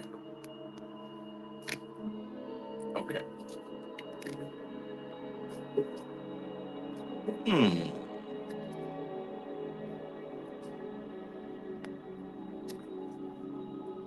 Quick question. How many people that are currently watching this are actually entrepreneurs? How many people that are watching this run your own business? And it could be physical in person or it could be online.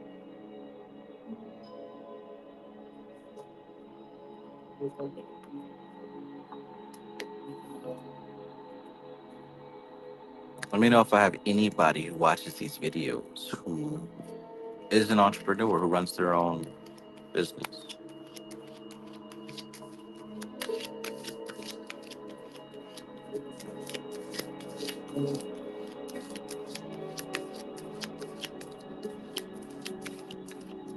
And if so, do you advertise?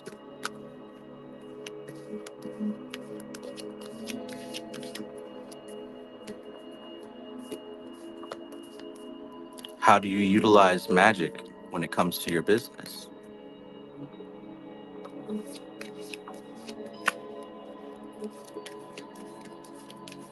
And also, Society Ejects. Let me know if you're still here. Because if not, I'll have to catch you next time.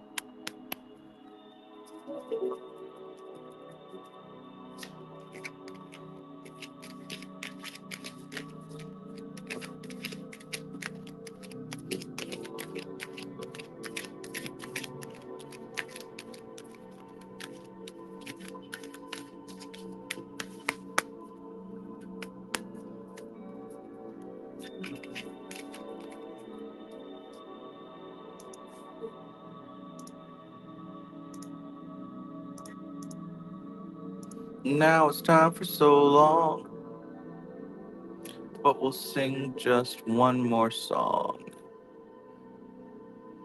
Thanks for doing your part. You sure are smart. You know, with me and you and my dog Blue, we can do anything that we wanna do. Junkyard Jedi, peace. Junkyard says, peace, Trav. Haven't been on your channel in a minute.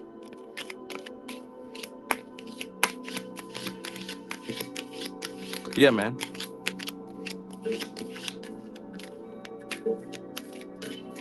Welcome back. What's new with you? We're wrapping up this tarot reading session.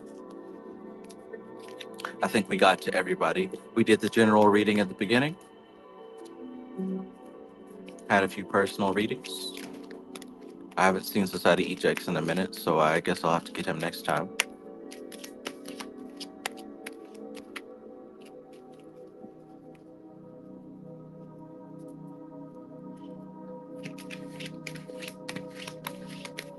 Junkyard Jedi has been trying to handle all these DNA upgrades.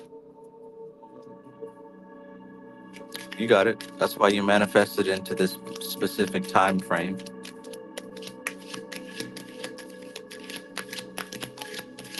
Because really, when you look around, you'll see that life is an ecosystem. Like your environment, your life is an ecosystem.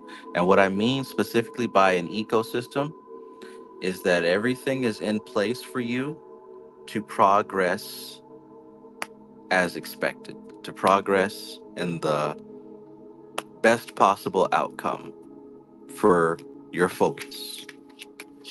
So you'll find that a curveball will happen in life, and as you're dealing with it, you'll find that you have everything that you need to get to where you're trying to go. Like, we're never really struggling. We're never really lost. We're never really abandoned. If your eyes are open, you'll see that everything you need has always been there. And if you can see that in real time, then that curveball, that pain point, whenever something happens, it won't feel like, oh my God, what do I do next? It'll be like, okay, I know what's going to happen next. This might sting for a little while, but obviously it's happening because there's something I need to pay attention to. And then things reach harmony again. Never fails. Never fails. And what that should be doing is teaching you not to panic, not to freak out, not to stress whenever something goes wrong.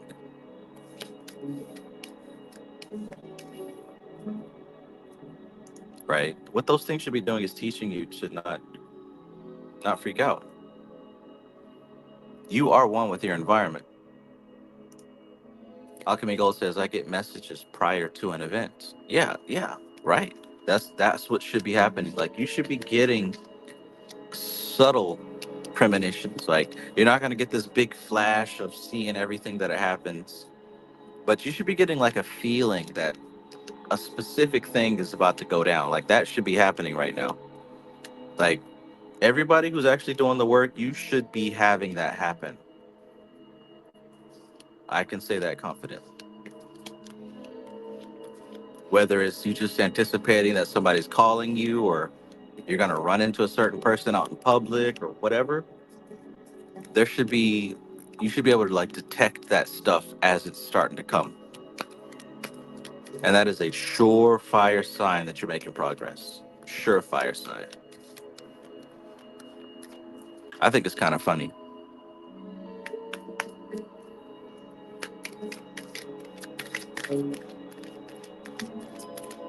All right. Well, that's about it for tonight. I'm not seeing Society Ejects, so I guess I'll get him next time. Oh, yeah, I guess I'll get him next time.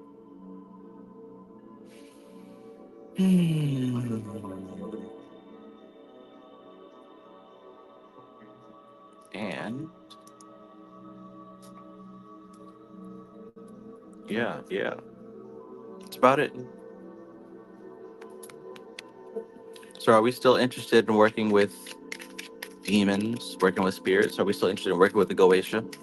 Are we still interested in working with elementals? Are we still interested in working with spirits and stuff like that? Let me know. Let me know. Or have y'all moved on to other subject matter? Because we can keep going on the elementals. I've got a wealth of information on elementals that I haven't really seen elsewhere.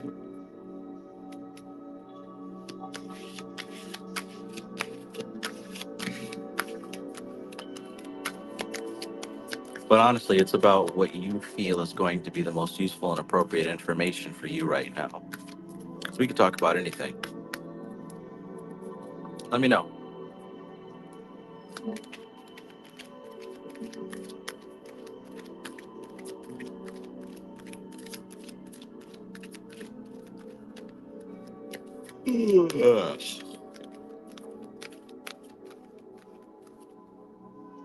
Zero says for me it's a yes. Okay.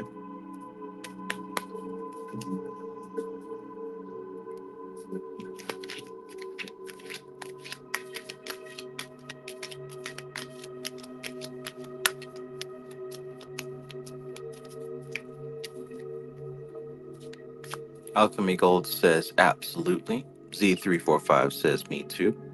All right, yeah. I mean, for real, because we can keep going.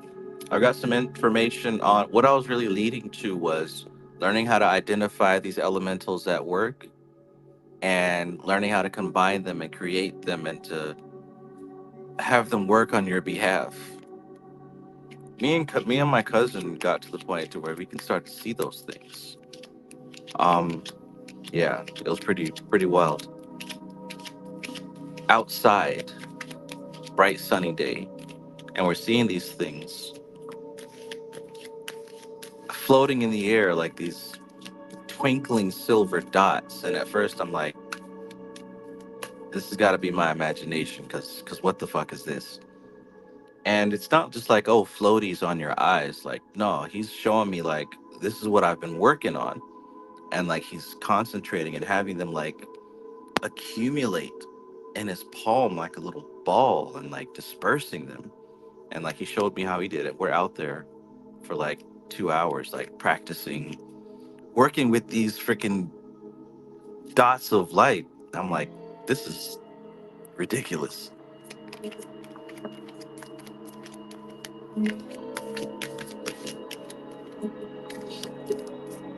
I'd love to teach something like that, but I'm gonna have to get some more practice in because I wasn't even really believing it. But I mean, it was just random. He was installing like a new light in his car, and he's just like, well, because he's reading Blavatsky, right? He's reading Madame Blavatsky, and he's been meditating with her and stuff like that. And he said that this is what she showed me how to do. And I took my glasses off. I'm like, what? Am I seeing this? Sure enough, I made like a little tornado. It was cool. It was cool.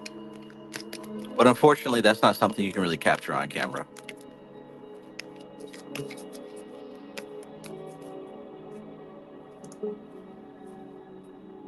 Art Quark says, Goetic Spirit Stolas has been showing up a lot with me lately.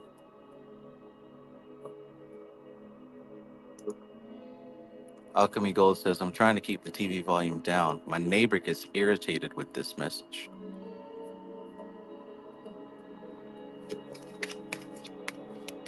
Sorry about that. Okay. Well, yeah. Get out of here. It was fun, as always.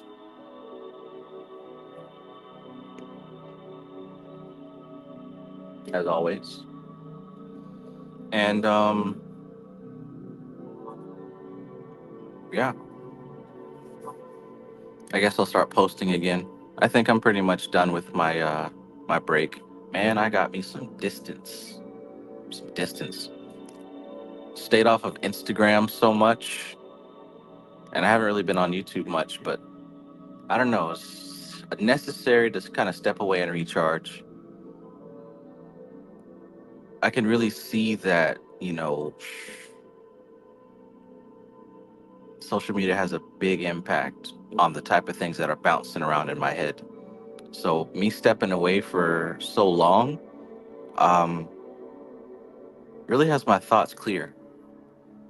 And I get back on there and I see like, man, everything is like blatant emotional manipulation, heavy on the sexual emotional manipulation, but also political and opinions, and like everything is just like heavy, trying to get you to think and feel on someone else's behalf.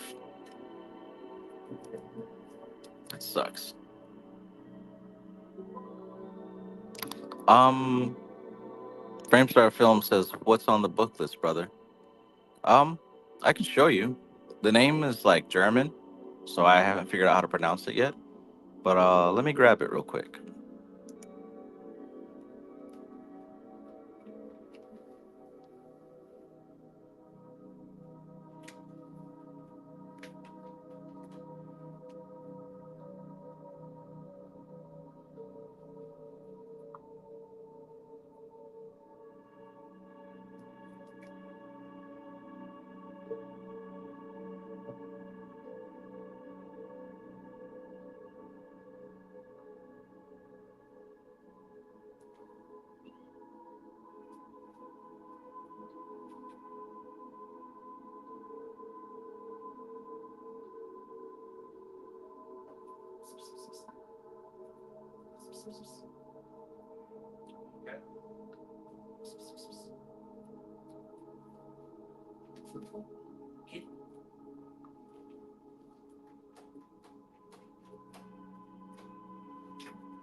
All right, suit yourself.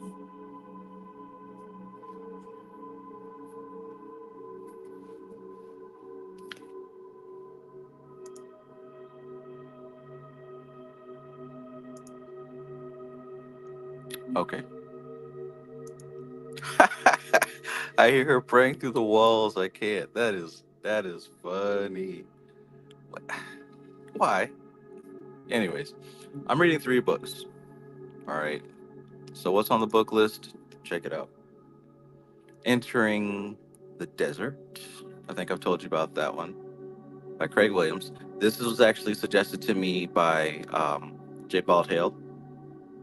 He said that I actually absolutely have to read this book, so got that one. Um, Next, I've got Sell Like Crazy by Sabri Subi, and I really like this guy's attitude. You know, he's very aggressive, not like in like a annoying, toxic way, but um, he makes it so simple. I love it. This book inspires me when I read it. I feel supercharged and like I get back to work. You know, so that's really cool. And finally, I've got Anti-Net Zettelkasten. Anti-Net Zettelkasten. I'll let you look this up if you want. This thing is pretty thick, very thick. I want to say like 600 pages. Yeah, 600 pages. Um, Actually, look this up. It's about a system of organizing your thoughts.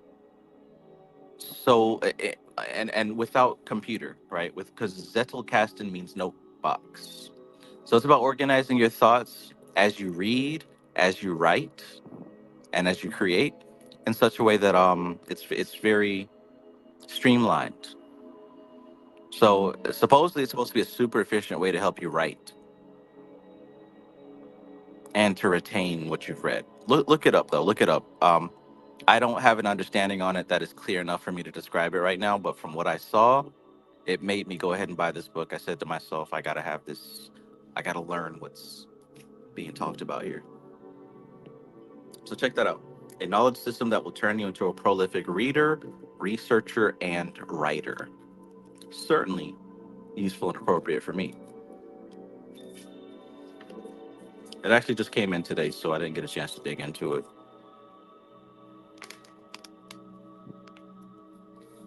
But yeah. Okay. All right. Anything else? Alchemy Gold says, "Is your new roommate into the occult?" No, he's just like a regular guy, just doing his thing. He says he likes to throw down on the grill. Like I said, he's really chill. Likes to light it up. Um, yeah. I asked him his zodiac sign, of course, Sagittarius. But yeah, I don't think that I'll find very many people that are into the occult around here.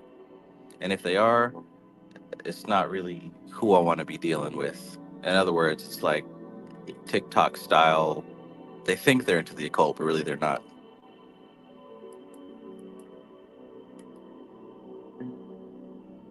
Oh, what happened?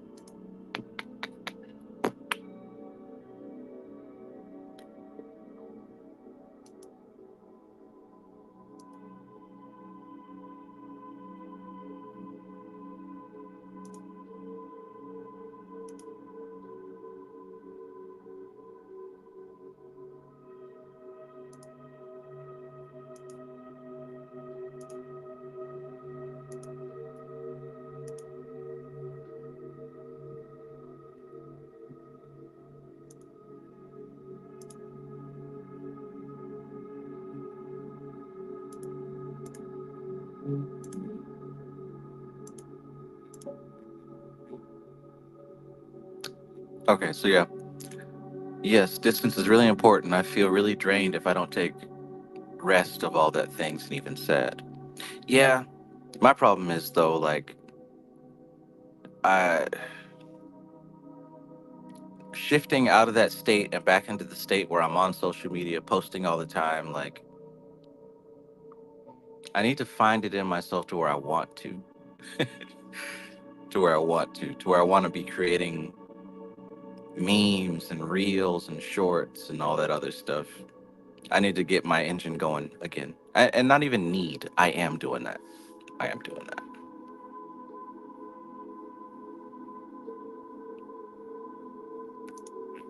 Bakuri here says, any practical occult books you recommend? Uh, any more than I've already recommended? Like, I done recommended these books for years, man. The Shades of Shay says, any books recommend for a newbie? Okay, so, like, we could say, what's that Chaos Magic book? Psychonaut. Psychonaut. Let me get it.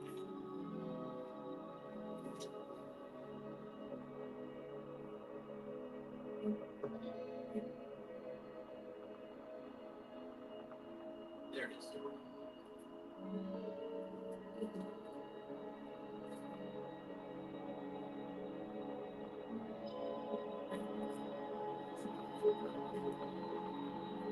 Yeah. So, I mean, of course, get yourself Libra, Null, and Psychonaut by Peter J. Carroll. I recommend that for a newbie. Get yourself The Magician by Philip Cooper. I recommend that for a newbie.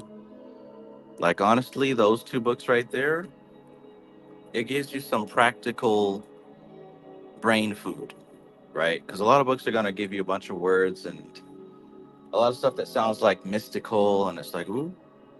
But these books right here, they give you something that you can actually deal with on your level, right? There's occult books that are not on your level and you read it and it sounds cool, but you can't do anything with it. With these two, at least you can do something with it. If you're a beginner, like you said.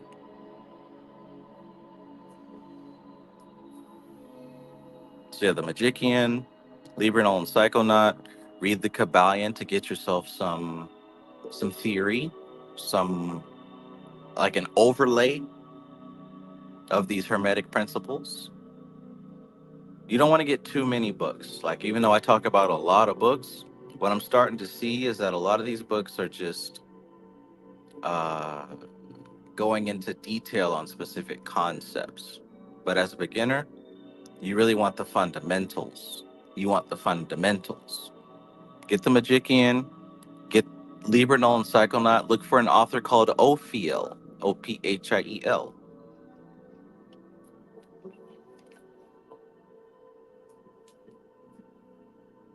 If you look at Ophiel, he's got a book called The Art and Practice of Getting Material Things Through Creative Visualization.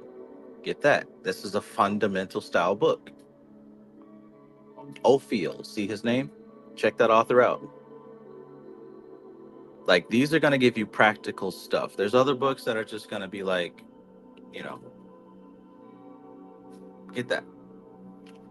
And any book from that author.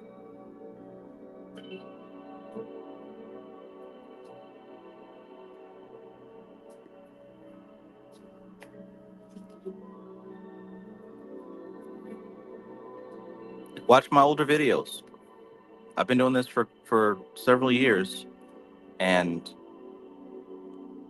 just about every video, I'm leaving a book and teaching a concept. Like I never get on here and just yap about nothing. Check out my older videos.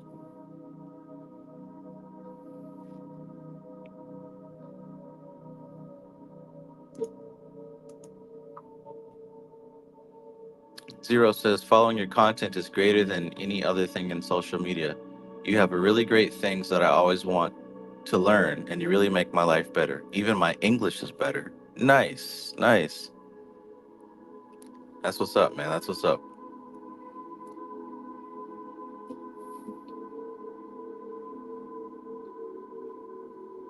Okay.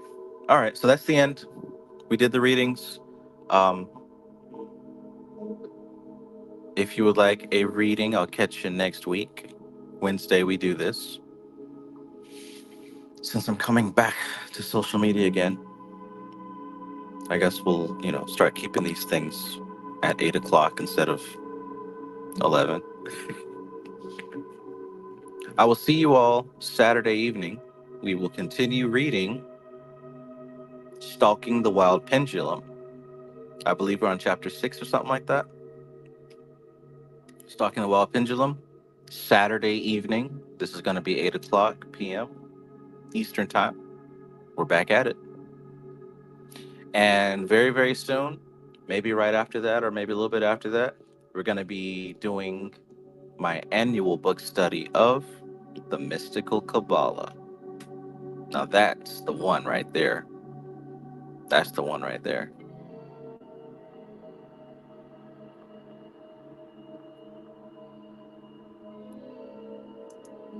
That's the one.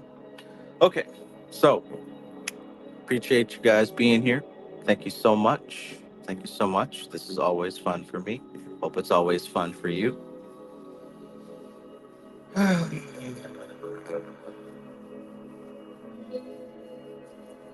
Perhaps I'll make some more sleepy curry so me and my son can go to the astral plane once again.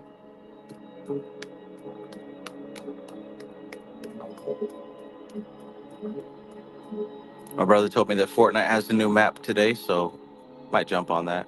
But in any case, I got some work to do, and thank God that I'm equipped to do it. Thank God that you're equipped for the work that you got to do. Thank God for the wisdom that you have to know it's time to step up to the plate and hit a home run.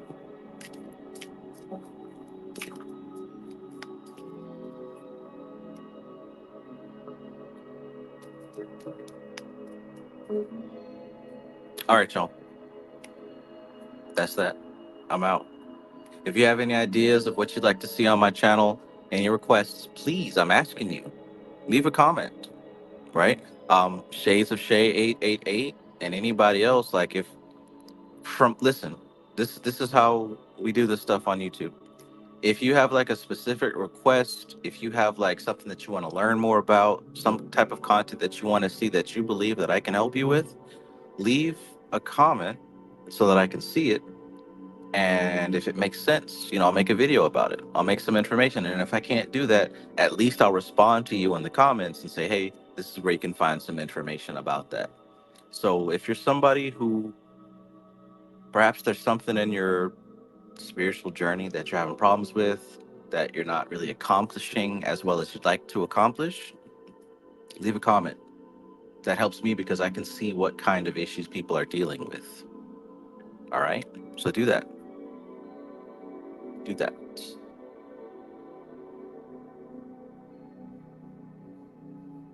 Even if you're an old head, right? Even if you're somebody that's been on my channel for a while or you've been practicing magic for a while and you're good, um, leave me a comment about what you're working on or what you'd like to see more of or what you're having trouble with. Anything like that, because like I said, that kind of gives me more ideas what to make content about. It appears that I'm like so distanced from when I was first, like when I was first starting out, it was easy for me to make videos because like I was fresh as a newbie. I knew what people who didn't know anything, I knew how to get them to cross that bridge. But like it's been so many years now, it's like not as easy for me to go back into that state when I didn't really know spiritual stuff.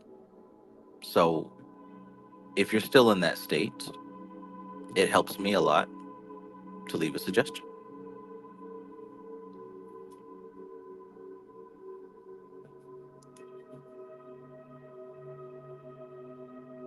All right. Z345 says the theoretical stuff interests me.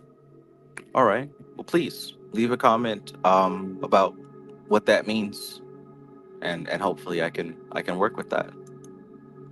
Zero says I leave a comment. I have questions about two topics. Go ahead. That's what I'm asking for. Give it to me. Okie doke. All right, so that's it. That's it for tonight. That's it. That's enough. No more. See you next time.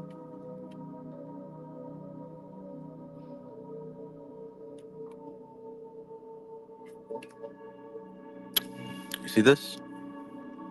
Let me change that light.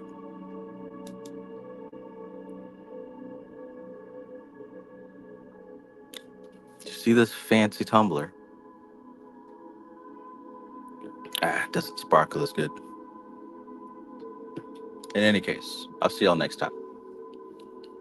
This is TK Trav, aka Travis Magus, here with LVX 777. It's a wonderful life. Live, do you, be you. Take advantage of the energy right now. Do it for your future self. I love you. Peace.